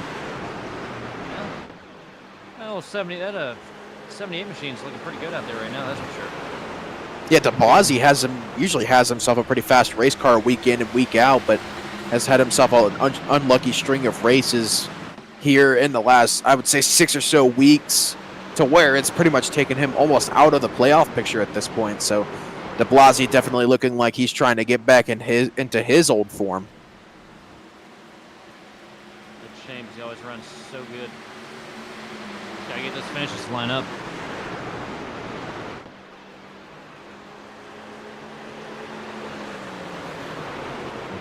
Oh, I don't know what I'm talking about. DeBlasi's sitting 10th in points right now in the playoff standings. I don't know what I'm talking about, allegedly. Yeah, I lost. Karen took it. She had to use the box again. Yeah, I was going to say I lost my brain cell there, so. Oh, big slide out of the 20 there. Kyle Newkirk with a big-time slide there. Somehow kept that 20 car straight, but guys are staying on this battle for about 4th on back. Excuse me, that was Blake Lethian in the 20.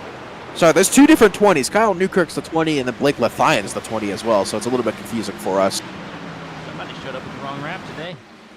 Uh-oh. That makes me wonder. I wonder if that's ever happened in real racing, someone accidentally showing up with the wrong wrapped car. The closest thing I can think of that is teams accidentally putting the numbers on backwards. There's been like 2 cases where they put the roof number upside down. I know Bubba had it at, I want to say Michigan a few years back.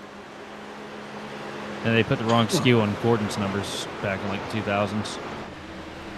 Huh. No, I think they did it to Bill Elliott too, back in the day. Oh, huge one. Oh, man! Oh, he missed a shift. Who was that? Oh, Thomas Aaron, the 93, who had himself a really good race car. That is going to be race over for Thomas Aaron. That is for sure a blown engine. So easy to do. You're in 4th. You go to drop down to 3rd. You actually slam it in 1st. Some of these shifters, they don't have much throw range. You can't really tell what you're in until you're in it. That's just heartbreaking because you don't even have time to react with a hit like that. Big time hit here at Gateway, and I feel like all the big hits are down on the turn 1 here, but man. It's a horrible way to end this thing. Thomas Aaron's night is for sure done. That's going to put us back to about 50 to go here at Gateway. And it doesn't look like anyone, at least in your top 5, are going to be taking to pit road. So it looks like these guys should be good on fuel here.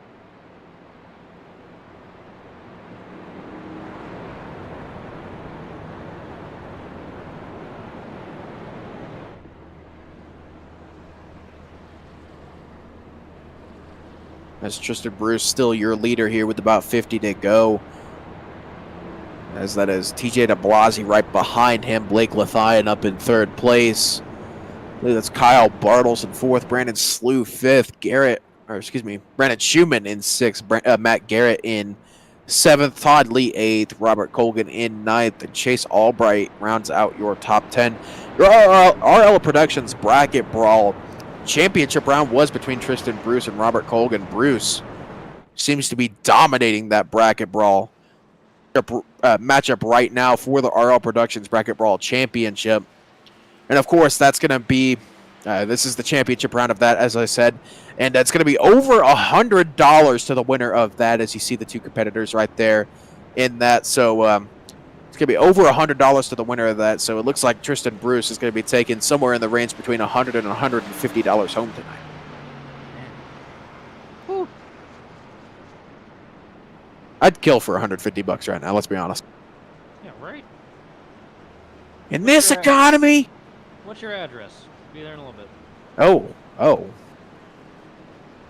Oh, okay. On today's episode of Things I Did Not Expect My co-commentator to say. Look, they're a lot. This is diet compared to the ones with Edstrom. I know. I used to broadcast on a nightly basis with Edstrom. After Sonoma, my brain's still rotten, dude. I was going to say, the last show I did with him was good old Roll Tide Country, and yeah. Had me uncontrollably screaming Roll Tide for 2 weeks. I'd wake up in the middle with night sweats just screaming Roll Tide and my dog looking at me like, dude, are you high?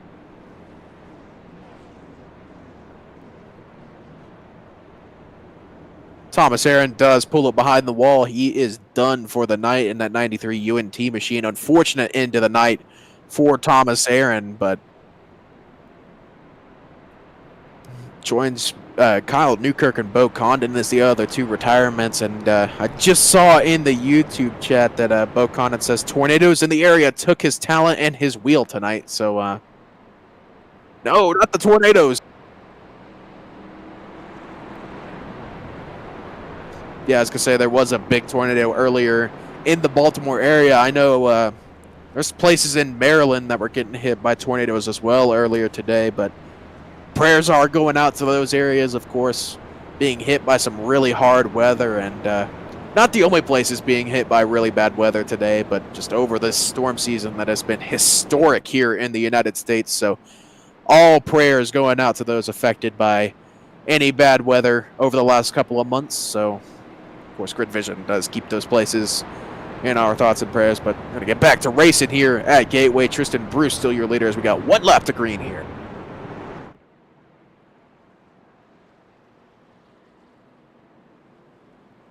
I wonder who's gonna win it from here. My guess is Tristan Bruce. Really? Now that I said something, he's probably gonna get wrecked. I think that Ford Mustang out front's looking pretty stout at the moment. Oh, I was gonna say, wait a minute, there isn't a Ford in our top 5. What are you talking about? Matter of fact, I don't even think we got a Ford in the field here. Them cheating Yoders. Coming back to green flag here as Tristan Bruce rolls into that Geico restart zone. Green flag back out of the air here at Gateway Worldwide Technology Raceway as he gets another really good restart. Gets well clear of TJ DeBlasi, but it's going to be Blake Lethian sending the 78 of DeBlasi down into the corner. Lathian has the run, but TJ de Blasi has that outside line and gets a really good shot of momentum off of turn number 2. Yeah, not much you can do on these restarts with that outside line because there's just so much momentum that can build up coming through 1 and 2. And de Blasi's going to duck down here to the bottom. Try to cover that 20 truck behind him. And huge pressure coming from Bartles down the straightaway here. Bartles tries to get to the inside, shows the nose for just a moment, doesn't have enough momentum to get that 95 down to send a dive bomb to the inside of TJ de Blasi. Will he send one down into turn number 4 is the question, but doesn't look like he's got the space or the momentum to be able to do that here. They did just lock bumpers down the straightaway. That was fun to watch. Bump drafting here at a 1.25 mile racetrack, not something you had on your 2024 bingo card, I guarantee. Oh, huge slide. Brandon Schumann with a big-time slide there in that 52 machine. Robert Colgan now to the inside of Todd Lee in the 46. Schumann, though, to the inside of Brandon Sluve a little bit further up there. He was for just a second, but right as we put the cameras on it, they single file back out. I'll tell you, Schumann has some big mistakes today, but at the same time, some big recoveries. Knocked the wall down really early in this thing. Kind of thought that he was out to pasture after that. Then worked his way back up here into, the top 10. And right we got a car sideways off of 4. Noah Rainwater. Ha-ha! I knew I was wasting my pick on you, Noah. These guys just, him, Sherry, Jurassic, all these guys just had a bad run of it since they got that penalty earlier. Before YouTube chat comes and cuts my head off, I agreed with Noah Rainwater that I would pick him just to make fun of him this week. He was okay with it. Please don't cancel me.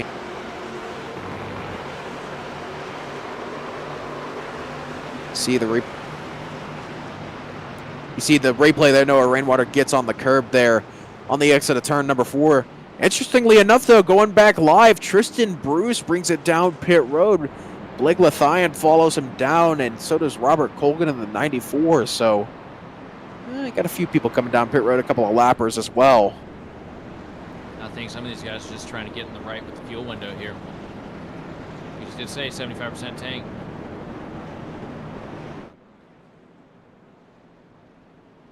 Could be something to keep an eye on here as we got about 43 laps to go here at Gateway. I'll be interested to see if these guys are good on fuel here.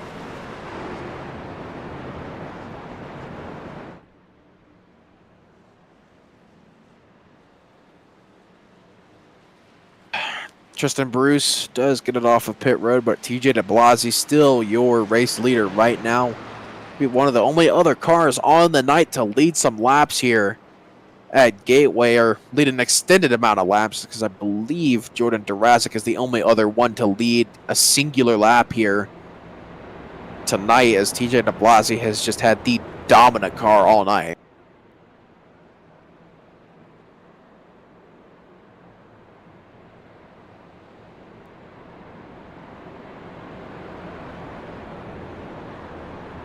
I can't think of any reason he'd come to pit aside from to get good on his window.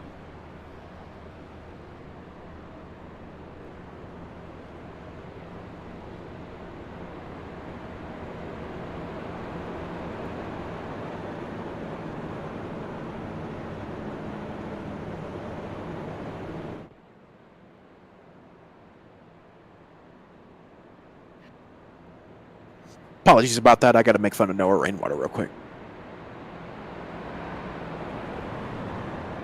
All right, that's done. We're back to racing here, so sorry.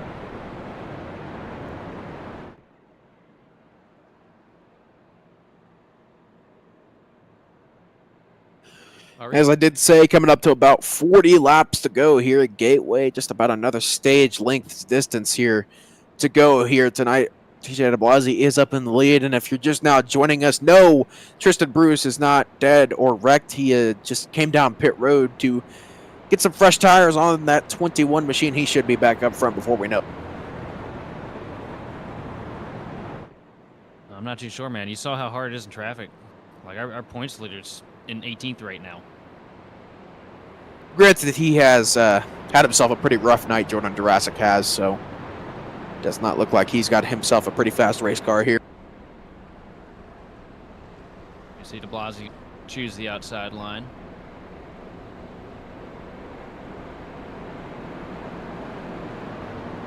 Pretty solid call. We see how dominant that top has been on these restarts all night long.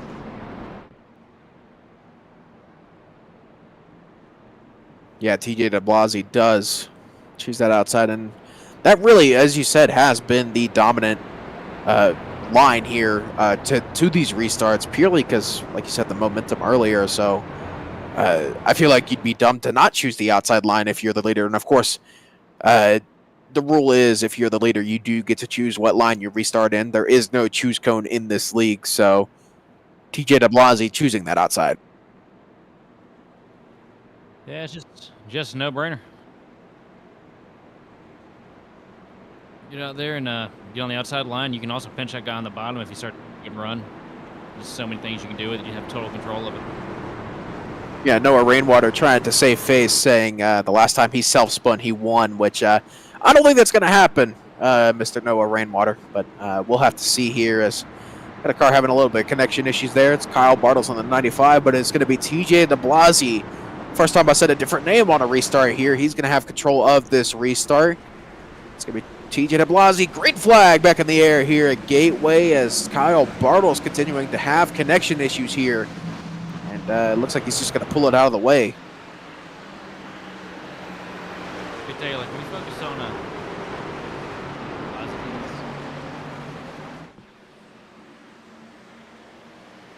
Taylor. Oh, there we go.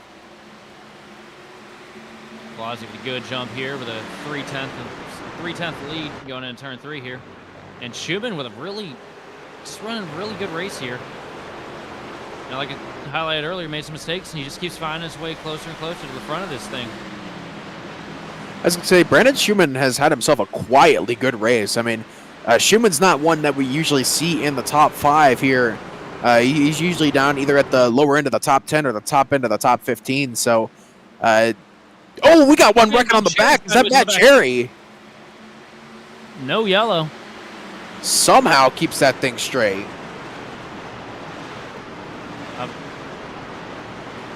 Where are they going next week?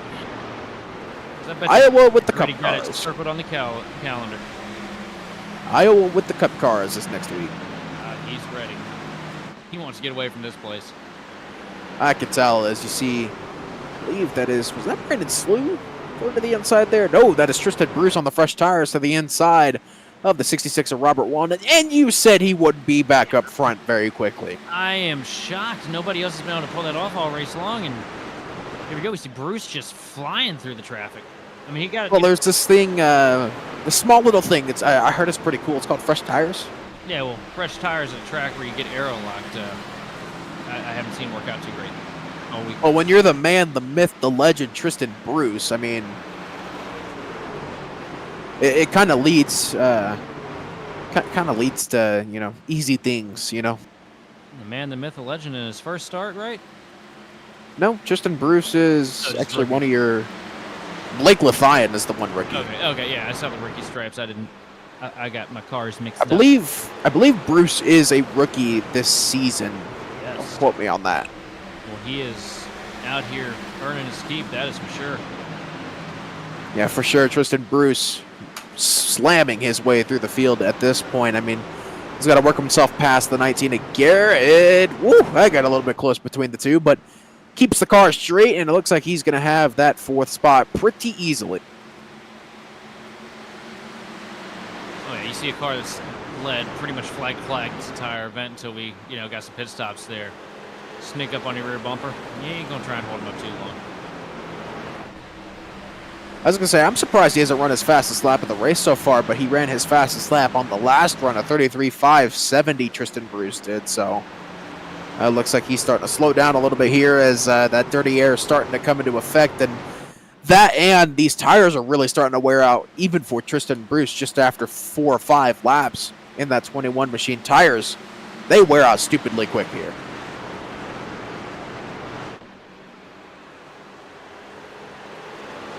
There's a difference between Chris and Bruce and TJ de Blasi right now. Yeah, about a tenth of a second there, but we'll see. Bruce is actually really starting to slow down now, so it looks like he's starting to pull that pace off and start to save a little bit of tires here, it looks like. Well, he might be plateauing, too. Oh, Brandon slew in the wall off of turn number 2 there. That's going to give de Blasi another position. Or, no, Tristan Bruce another position, excuse me. What track are we at? Gateway. There we go. Did you already forget, Sheldon? Yeah, I'm at the wrong track. Oh, my goodness. Are you at Portland? We do need Portland. And St. Petersburg. I would love to have St. Petersburg on the service.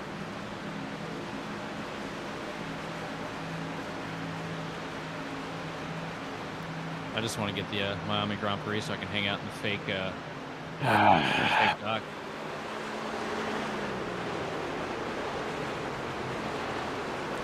Yeah, I agree with Taylor. That is the stupidest thing in all of racing, that Miami circuit. Oh, he's talking about the fake harbor, but no, I still think the Miami circuit is just the dumbest thing in the world. I mean, you literally have one of the greatest road courses to ever exist, not even 150 miles away. Oh, they're not going to run Sebring. They're not going to run Sebring, brother. That's blue collar. I know. I could dream. You're talking about fancy pants Rich McGee over here. Okay, TikTok. Been rent-free in my head since the first drop, so you're welcome. That's what the one brain cell is doing all this time. Yeah, the one brain cell that is officially dead thanks to you. I was talking about mine. Oh. Yeah, my third of the brain cell has been burnt off for about 60 laps, just listening to you, Sheldon. Bruce's car was way back up to second. He is all over the rear bumper of de Blasi coming down the front straightaway here. Gonna look to the inside, shows the nose, but doesn't look like he's gonna make the move here into 1. Does look to the outside, though, maybe trying to build a little bit of a run off of turn number 2 here. Yep, that's exactly what he's gonna do. Diving down to the bottom of de Blasi, down the back straightaway, side by side. Just steamrolling right by him here into turn 3. He's going to have the advantage. I'm pretty sure he's going to be able to slide him here if he needs to. Doesn't have to. He just got him there. That's 20 laps for extra tires, and that's somebody that's probably done a ton of laps since we got this update yesterday. Oh, we had a car really loose there. I believe that was Robert Walton. The 66 was dead sideways off of turn number 2, but I told you it wouldn't take long for Tristan Bruce to get back up in the lead, but you doubted me.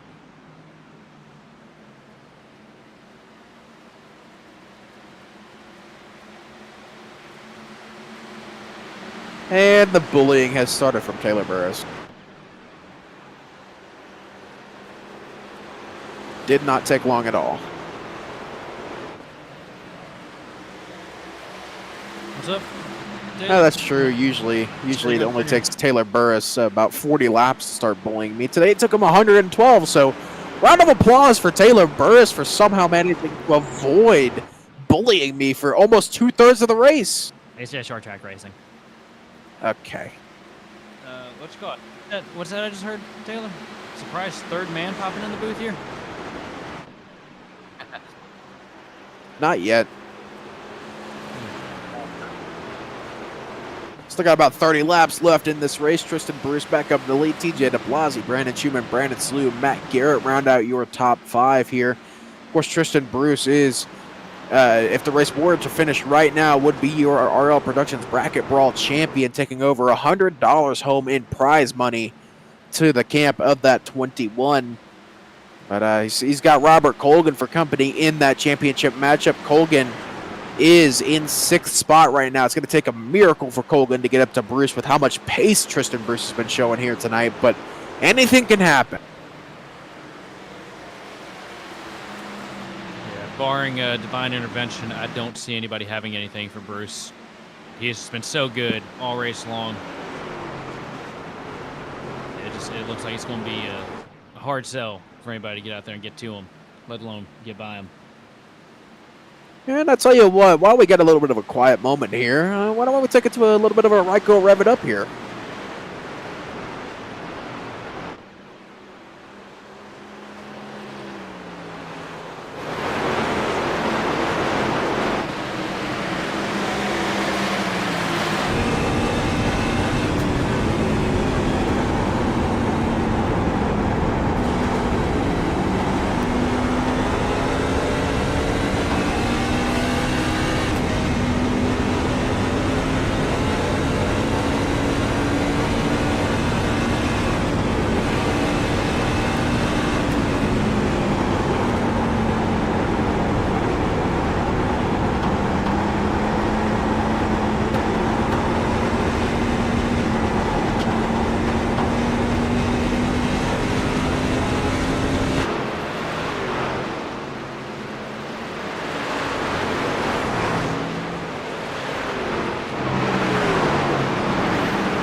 Nice little Rev It Up session there here at Gateway. Got to hear the sights and sounds of this place, this beautiful racetrack in the shadows of the St. Louis Arch, here off of I-55 here in St. Louis. Is it Missouri? Yeah, geography's failing me here. This is actually in Madison, Illinois. Oh yeah, this is Illinois. I'm dumb. You did a great job Googling everything until you got to the actual location. But I am proud of you. You get a C+ this week. Hey, that's better than normal. I usually get about a C-, so I tried. You're doing great, man. Pat on the back, gold sticker. At least you tried.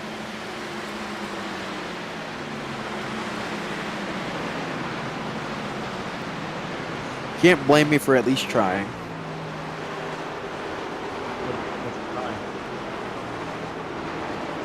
Colgan, not surprisingly, but quietly making his way back up. Only about 2.3 seconds off the lead of Tristan Bruce. So there's a chance, guys. There's a chance we could have ourselves a pretty close battle for the RL Productions bracket, bro. Need a big C, though, in order to make it happen. Yes, we do. And he also snuck his way back into the top 10 here, 7th place. Bradley has worked his way back up from what I thought was certain death in this event for him. Nice, quiet, holding it steady and just picking his way through these guys, getting back to around where he was. You just had to say the Q word, didn't you? What's that? The quiet word. Are you kidding me?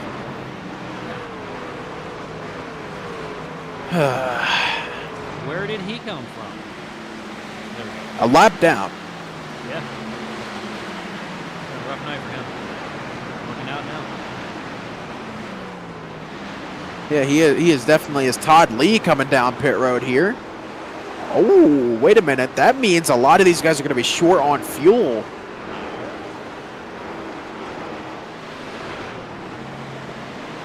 41 laps for a lot of these guys. Tristan Bruce been out there for 24, so Tristan Bruce should be good to the end. Oh, wait a minute. Tristan Bruce may be close. Here's a question. Can we see the lap? Pit lap? Yeah, let's get our pit lap graphic up here. Got to cycle through last lap there. Here we go. 42 laps for the majority of the field. You see, oh, wait a minute. Robert Colgan pit on the same lap as Tristan Bruce. I forgot about that. So, wait a minute. We could have a really close battle here for the RL Productions bracket brawl, possibly. Yeah, that's what I thought.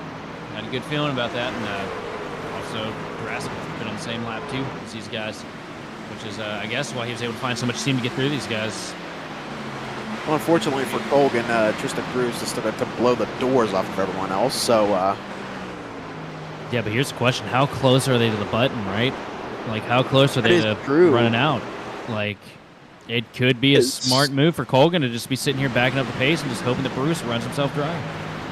That is true. I mean, Todd Lee pit after 40. It looks like at this rate, Tristan Bruce should be good to the end. Yeah, and if we do make it, too, this will be our first sequence of green flag pit stops this race. That is true. And this field is... Yeah, that's the question, is do we pit if we're under 20 to go here? I mean, right now, these guys are just trying to run it out, I think, as far as they can, hoping for a yellow. I hear people clutching down the straightaway, too. Is Tristan Bruce clutching? Hold on. I got to ride on board with him a couple of laps to see if he's clutching in. Because if he's clutching in, that means he's close, and that means literally nobody else is going to make it.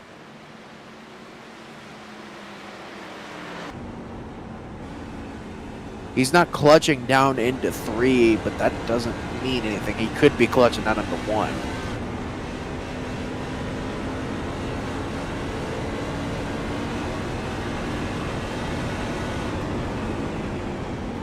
Nope, Tristan Bruce is not clutching.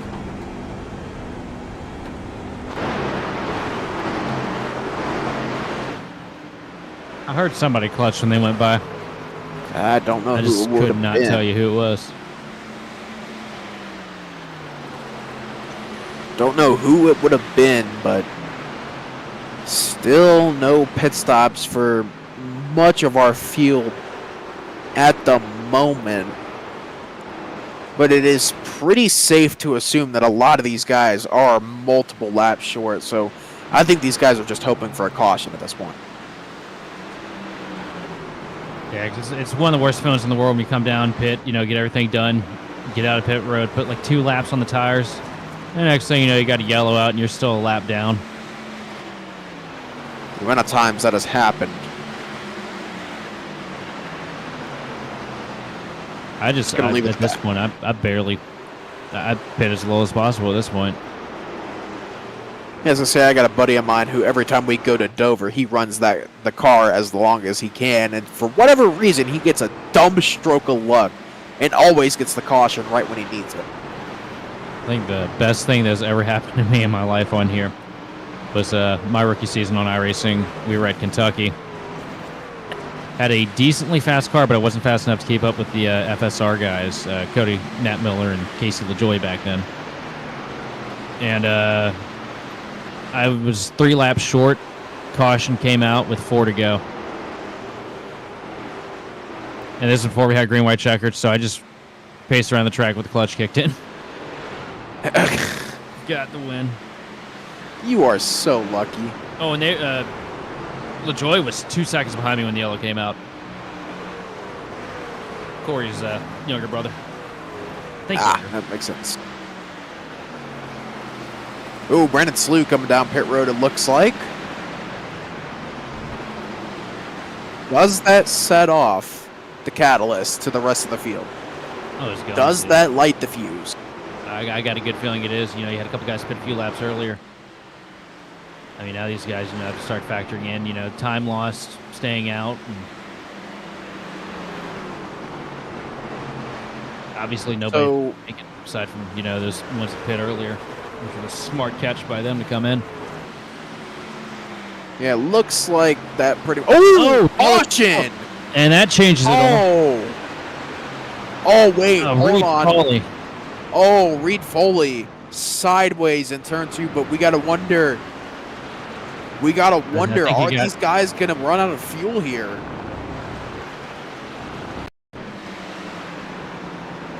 Oh, wait a minute, what? Was that netcode? No, there's a lot of tempers going off right now in the driver chatter. Ooh, man, hold on. I'm keeping one eye on the replay, one on my iRacing screen to see if anyone runs out of fuel here.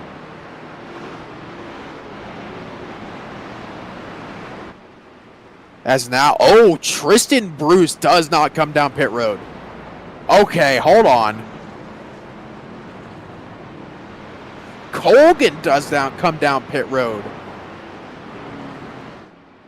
Okay, things just got interesting. Hold on. Things just got really freaking interesting here. Oh, we got a couple of guys spinning on pit road. Reed Foley's around on pit road.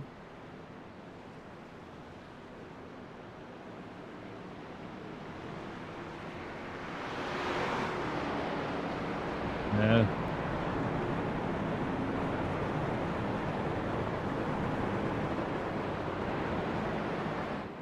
What was Foley?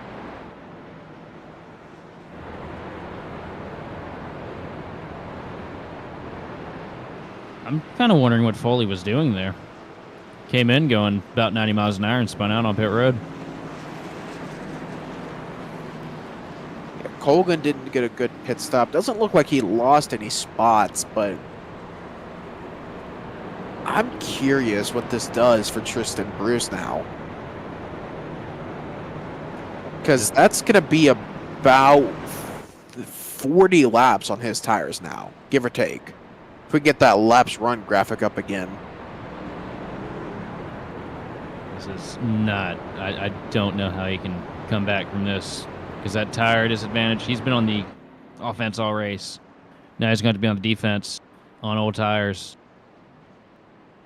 And these guys are going to be sending it. It's going to be caution to the wind at this point. Yeah, within 10 to go, all bets are off. There is no ifs, ands, or buts. It is full send to the end. No doubt about it. So what was that gap on tires? Don't think we got a good graphic up, but I believe Bruce's last pit stop, here I can look real quick, was 97, if I'm not mistaken. Oh, maybe not. That's TJ de Blasi. Oops. Yeah, Tristan Bruce's last pit lap was 97, so that puts him, what was that, 35? That's a lot of wear on these tires. Yeah, that is a big-time amount of tire wear for Tristan Bruce to hold back, because TJ de Blasi is in fourth. He's the first car on fresh tires. So from fourth on back is on fresh tires. TJ de Blasi, Brandon Schumann, Jordan Durasic, Colgan, Shepsis, Garrett. Pretty much anyone from fourth on back is on fresh tires. Tristan Bruce, Joshua Corner, Brandon Slew, I believe, stayed out.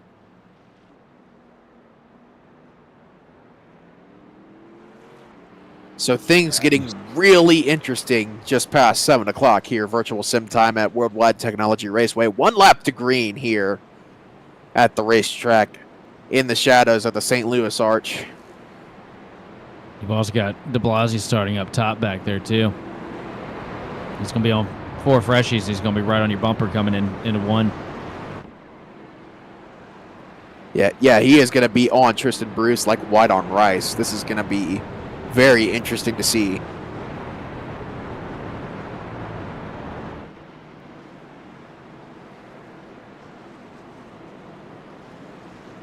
These guys work their way down the back straightaway here. Their eyes are going to be on Tristan Bruce. Yeah. Bit there, and that's just going to absolutely blow the doors wide open for him here in the bracket challenge. For sure. I mean, at this rate, I mean, Colgan's got some work to do, but Tristan Bruce, is going to be on very old tires here, so things are going to get interesting here at Worldwide Technology Raceway. Tristan Bruce is your leader, but he is on 36-lap-old tires compared to the rest of the field. We'll have to watch for the wheel spin here as they enter the Geico restart zone. Green flag back in the air here at Gateway, and it looks like the wheel spin was pretty calm for the majority, but TJ de Blasi gets a really good restart on that outside line. Yeah, de Blasi's also been really good on the short runs all night tonight. And the only one that can really keep up with... we got a wreck on him too. Oh, huge crash. Huge wreck on the exit of turn number 2. Colgan was involved. Well, there goes the bracket challenge. Tristan Bruce just got bailed out in the best way possible. There's a parking lot back there. Okay, hold on. There is a lot to break down here. We're going to need a lot of replay time here because There is so much to break down. So this all started, I believe, around Robert Colgan. But, oh, this looks like a secondary wreck here. Oh, man.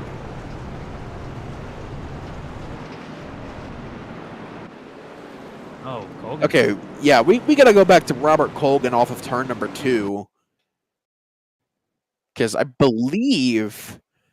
Yeah, we're going to slow it down here. I believe this is where the wreck started. Or that entire sequence of wrecks started. Yeah, Oh, wait, it could have been Jurassic 2. I mean, Slew could have been in that as well with Coroner. You see Colgan gets down in here and kind of looks like he gets a little balled up. 19 gets good run. Could down be to that left Brandon quarter. Schumann? I saw it back. That 19 just gets right into the back end of Colgan, and I think Netcode got the 27 Oh, wait. track. Yeah, so Coroner did get turned as well. I saw that by Schumann. But Colgan does get turned by the 19 at Garrett. Kind of cleaned out by Garrett there, and that's heartbreaking for him because he was in the catbird seat to really pick up this bracket challenge. And yeah, and then you see a couple of big hits there by Chase Albright and I believe that was Matt Holmes that came in to clean him out at the end. There was a front half to that wreck too. I'd like to see that if we can.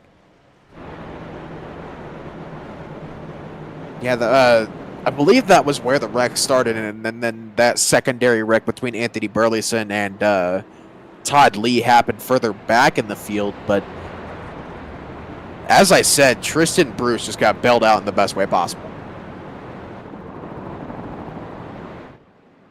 And just absolutely heartbreaking for Colgan. Yeah, that is a heartbreaking way to lose on over $100, but just not really anything he could have done there. He didn't lift. Yeah, no. Didn't have any bobbles or anything. He just kind of got driven through. Yeah, that is the unfortunate side of racing here, but our eyes are going to turn back up front here and see how this race to the finish is going to play out here now that we have less time for TJ de Blasi to get around Tristan Bruce.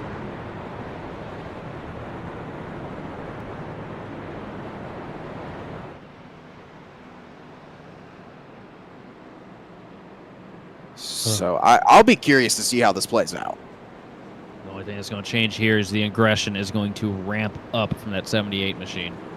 As if it wasn't already as high as possible here. I mean, not only from the 78, but from the field in general. I mean, we were under 10 to go on that last restart. Now under 5 to go. Oh, man. We thought we saw aggressive on that first restart. Get ready, folks. This could be crazy.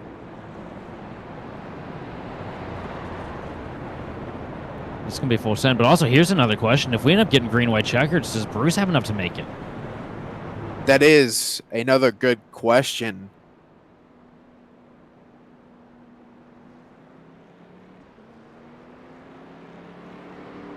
Okay, so we got 3 EOLs being handed out. Brandon Schumann's getting 1 for turning Joshua Corner off of turn 2. Matt Garrett's getting 1 for turning Robert Colgan off of 2. And then Anthony Burleson's getting 1 for turning Todd Lee off of 2 as well. So 3 separate EOLs being handed out here by Race Control. Race Control handing them things out like Oprah, handing out cars. You get an EOL, you get an EOL, you get an EOL. I like it. It's good to see a well-oiled machine at work. Oh man, you should have seen Justin White at North Wilkesboro. That man was about to blow a gasket. They just turned the lights back on the pace car. Yep. Caution did get delayed 1 more lap, so Tristan Bruce. Oh man, that's an extra lap. Does this put us into green-white checker territory? Yeah, I believe it does. It is. It's going to. It will.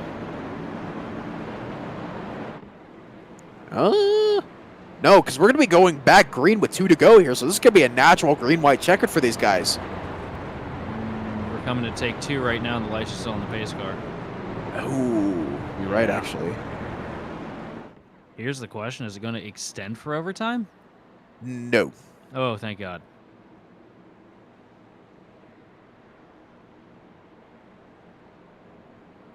Yeah, so they just put it to a green-white checkered, so... No, it just extended. Yeah. But they're going to be coming to 2 to go here, so the race Lights are out. We're good. We're good. Yeah, lights are out, but this race will be extended by 1 lap. So with this green-white checkered, it's going to be 141 laps for these guys. Unless we do get another caution here, in which Tristan Bruce will really be hurting now.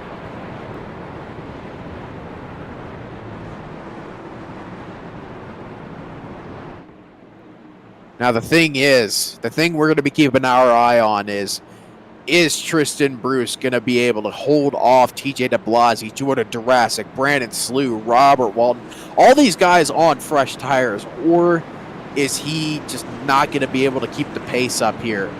It's all going to have to start with a good restart here, which he's been getting all night in that 21 truck.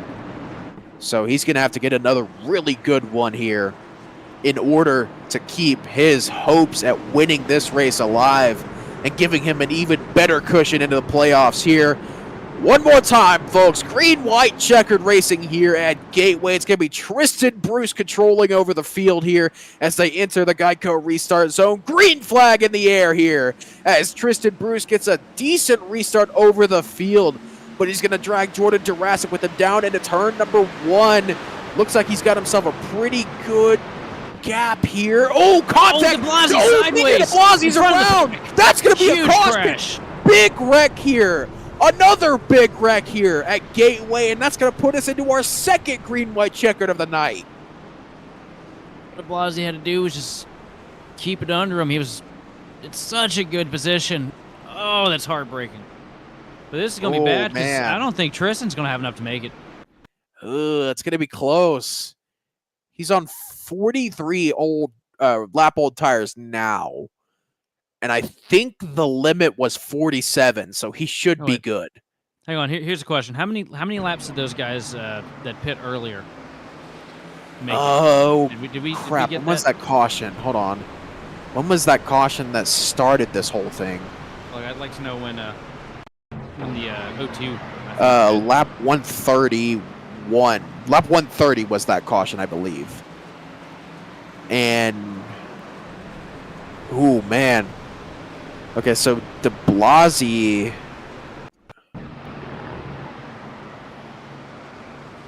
Okay, I believe. Okay, hold on. DeBlasi's last pit stop. Okay, so DeBlasi's last pit stop was lap 79. And then that last caution came out on lap 130. So for all intents and purposes, Tristan Bruce should be good because that was almost a 50-lap run that TJ DeBlasi was on before that lap 130 caution came out. I will say one thing: Bruce is being really aggressive with the clutch pedal right now here under yellow. Yeah, he is, but so he should have a. Doing math here, my brain is working overtime right now. No, we don't want to doing that. He should have about 8 more laps of fuel right now. All right. Give or take. That math could be off. It is off. It's at like 4 or 5, I believe. Now you know he's sweating. And look, he's worked his way up to second. Yeah, Jordan Durasic, he was a lap down earlier in this race, by the way, folks. Lap down, taking a penalty. Got caught up in a couple little incidents here and there. Just goes to show, man. Hanging in there and hanging tough, it'll bring you somewhere. He's out here Only a matter of time before we reach the conclusion of this race, and like I said, it's just man. Tristan Bruce is sweating bullets right now. You got Shepsis in 4th place. We know he's been aggressive all night. Matt Cherry directly behind Shepsis. Man, they just keep finding each other tonight. And Rainwater behind them. Oh boy! Did they cycle back out to where they were before they had that caution that kind of threw them all out? That's what it's looking like. I'm gonna keep my eye on that battle.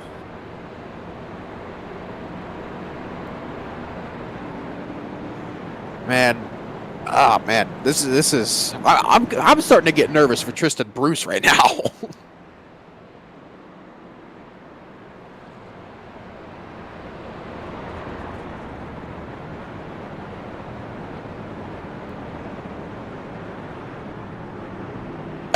Sorry, just listen.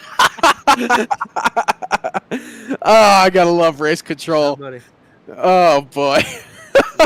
Race just put who put Brett Griffin in the tire tonight? That was a Brett Griffin call if I've ever heard it. Yep.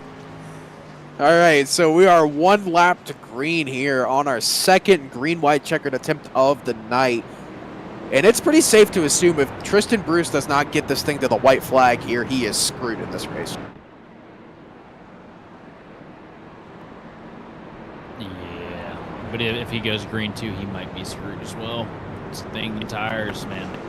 Yeah, this is gonna. If Tristan Bruce this race, this is a strategy call of the year right here. Yeah, but it's one of those cases though. It's damned if you do, damned if you don't. If he'd have came in, nobody would have pit. Yeah, and if you wouldn't have come in, you're in this situation right here where you're 2 laps from being able to win a race, but you got a multitude of cars behind you on fresh tires here. But yep. One more time here tonight, hopefully for these guys. Get back on your feet. Green, white, checkered racing here at Gateway. Going to be Tristan Bruce controlling the field. Pace car makes that hard left turn back on the pit road. Once again in the control of Tristan Bruce as they enter the Geico restart zone here. Green flag back out in the air here. Shepsis gets another good launch. Bruce does get clear. Jurassic hops up in front of the 27 of Shepsis down into turn number 1. Bruce has himself a couple of car links here as they're 3 wide further back. Robert Walton to the inside now of Gregory Shepsis. Further back, Shepsis up in the wall. Tristan Bruce down the back stretch. Got himself a pretty good shot. They're wrecking further back, trying to. Robert Walton and Noah Rainwater got together, but down into turn number 3. Tristan Bruce still has himself a lead. Just absolutely amazed at the fact that Tristan Bruce was able to pull on Jurassic there, coming out of turn 2. Huge wreck on the front straightaway. They took the white flag. White flag's out there, so it don't matter. This race is official. This is it. This is these last 2 corners separating them.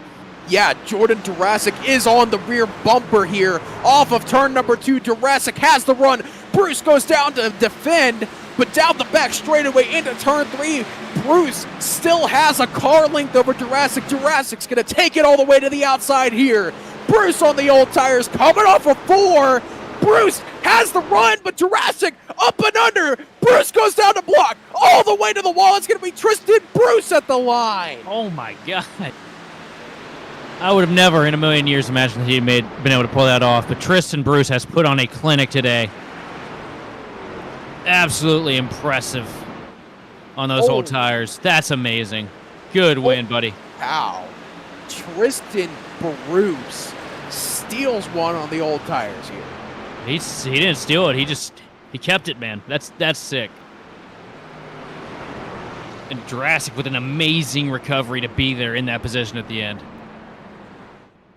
Jurassic was a lap down earlier in this race. You see it right there. 0.07 of a second at the line between Tristan Bruce and Jordan Jurassic at the end of the race. And you see Tristan Bruce gonna burn it down here at Gateway in this Ryko Performance winning moment.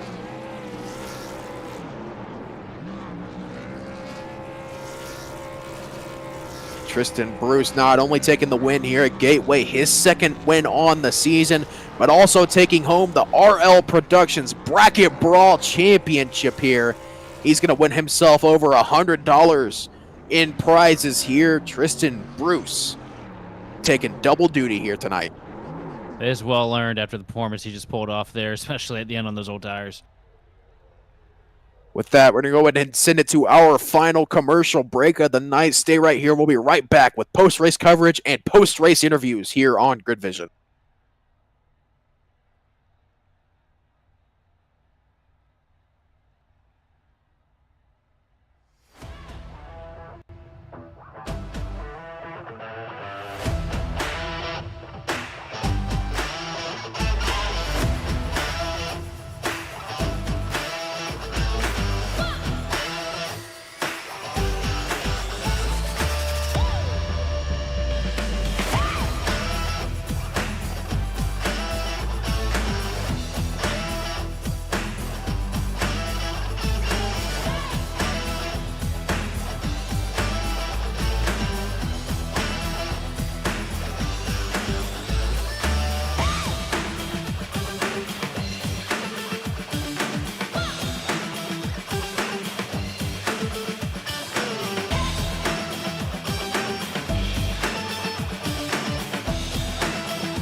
Back live here at Gateway after an amazing finish here tonight at the Worldwide Technology Raceway. Tristan Bruce takes home a win after dominating here tonight. Leads 125 laps on the night. Jordan Jurassic leads 2 himself. Comes home in second place. Gregory Sheps is third. Noah Rainwater is going to be in the 4th spot. Robert Wald in that 5th spot. Brandon Schumann 6th. Matt Cherry in 7th. Kyle Bartles 8th. Reed Foley in 9th. Joshua Corner taking home his first top 10 of the season. And 11th place, you have Matt Garrett, followed by Chance Leahy in 12th. Matthew Montgomery with the Grid Vision machine in 13th. 14th place, we have Justin Clapper. 15th place, you have Blake... sorry about that. Lithian. Wow, okay, I'm doing terrible right now. All right, either way, moving on. 16th place, we have Holmes, followed by TJ de Blasi, Anthony Burleson, Brandon Slough, and Robert Colgan, unfortunately, rounds out your top 20. Finishing off your 26-car grid here tonight is going to be Chase Albright in 21st, Todd Lee in 22nd, 23rd going to be Thomas Aaron, Kyle Newkirk 24th, Bo Condon in 25th, and Damian Neeson rounding out your 26-car field here tonight. And that's going to take us straight into our post-race interviews. First off, speaking of the third-place finisher here tonight, Gregory Shepsis. Greg Shepsis, I mean, you had yourself a bit of a tumultuous night. I mean, you were in the trenches with the likes of Matt Cherry there. Walk us through that race from your perspective. Yeah, I qualified really well. And then I was running a pretty clean race. I felt very comfortable in the truck. My first stage, I felt like the balance stayed where I wanted it to. It didn't get too loose and didn't get too tight. But it all did come unraveled when a lap car kind of tried to make room on the outside, stick their nose somewhere. But I kept a cool head and I came back. Yeah, you did come back to finish third here tonight. A really good race from your perspective. Did you think there was a chance that you could have gotten a win there, being on the fresher tires than Tristan Bruce there, or did you not really have any chance there?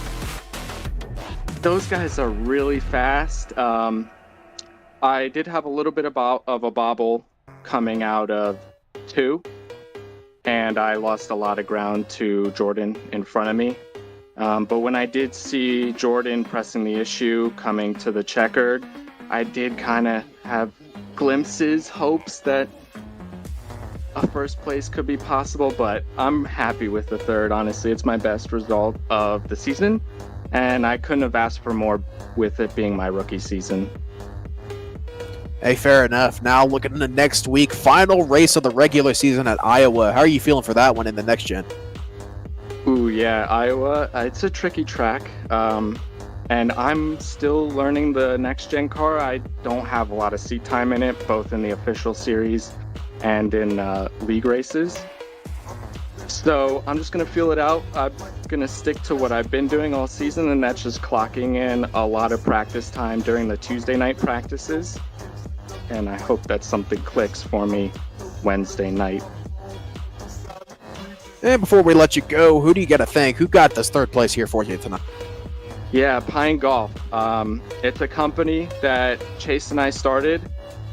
We are trying to get affordable golf apparel and accessories to amateur golfers who are just exploring the sport and seeing if they like it or not. We also are trying to make a difference in the golf community, especially here in South Jersey. We have one of the largest pine tree reservations in the country, and we're trying to make sure that some of our proceeds and some of our efforts go towards maintaining that reservation. That was Gregory Shepsis there, your third place finisher tonight. Congratulations, Greg Shepsis. Hopefully we see you next week there at Iowa. Thank you very much. Once again, that was Greg Shepsis, your third place finisher. Now, speaking with your second place finisher is going to be Sheldon Atkins. And Jordan, up and down kind of day. That penalty early in the race. How were you able to claw your way back through the field like that? Because I kind of sold you out early because I know how hard it is to pass here.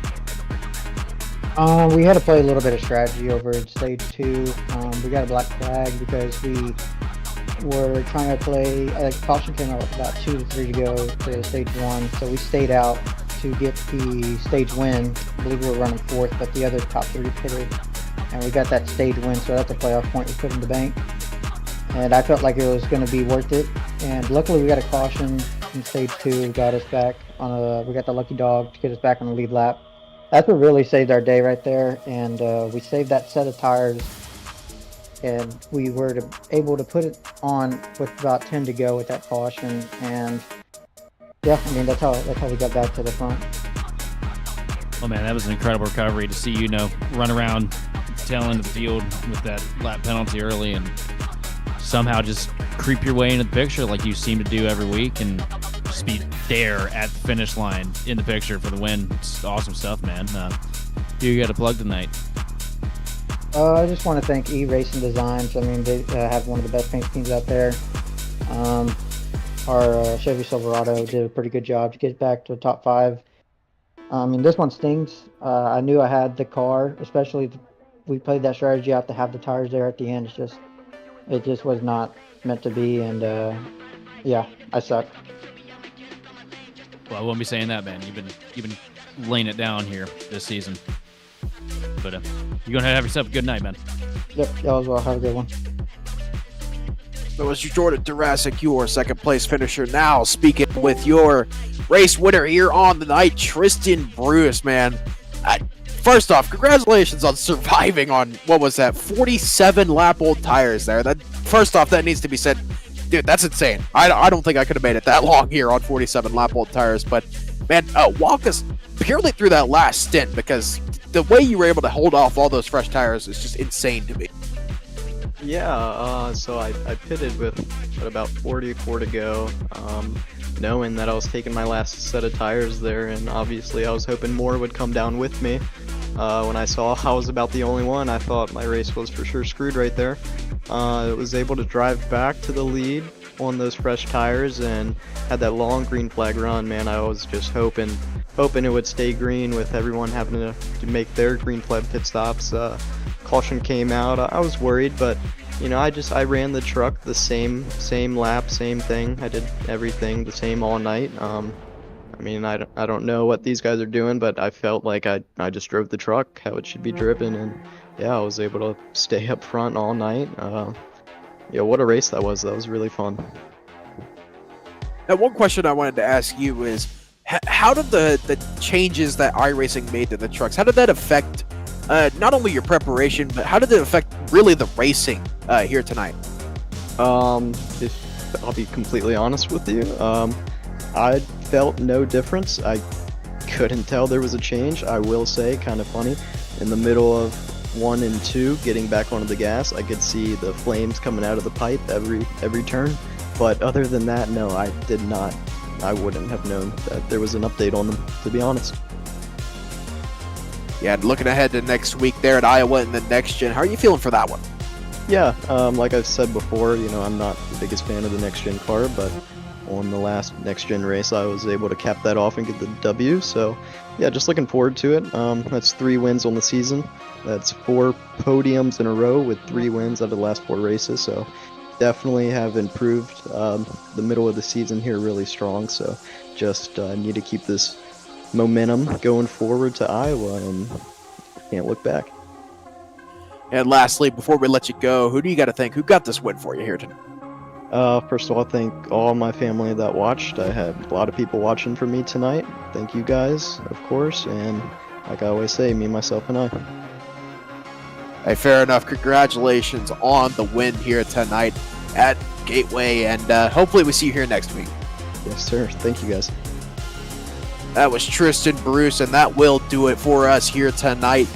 Before we let everyone go on the night, just some final thoughts from you, Sheldon. I know this one was a really interesting race, but before we get to those, we'll go ahead and look at the rest of our weekly schedule here tonight. Of course, tomorrow we got the New Hampshire 181 there for the High Slide Racing League trucks at New Hampshire tomorrow. That one's going to be a good one. And then tune in here Friday night for Friday night AIS top split coverage from Sonoma Raceway. And then this weekend, the big one, the Majors 24 hours there. We'll be covering second split from 9 a.m. EST to 3 p.m. EST on Saturday, and then 3 a.m. EST to 9 a.m. EST on Sunday morning. So tune in for that one. That'll be a fun one. I'll be calling, I don't know when, but I'll be calling that race and racing in that race at the same time. So that should be a fun one. But before we get going, some final thoughts from you. I'll tell you what, like I said earlier when we were on commercial break, these guys can make parking in a parking lot exciting. This league is incredible. The few times I've gotten to cover it, it's been an absolute blast. When we show up at the Gateway, you don't expect to have a race where you have talking points every second of every lap, and they found a way to deliver that tonight. And a good, clean race for the most part, too, at that. And I had a blast watching this one.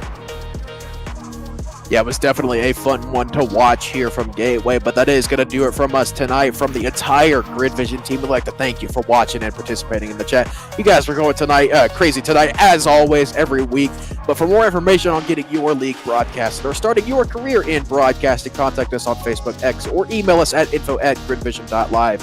Special thanks to Andrew Cardona IV of Whiplash SimCams for providing the cams used on today's broadcast. And congratulations to Tristan Bruce on winning tonight's race from Worldwide Technology Raceway. This has been Nick Stein, Sheldon Atkins on the color, and of course Taylor Burris in the production truck. We'll see you next time on the grid.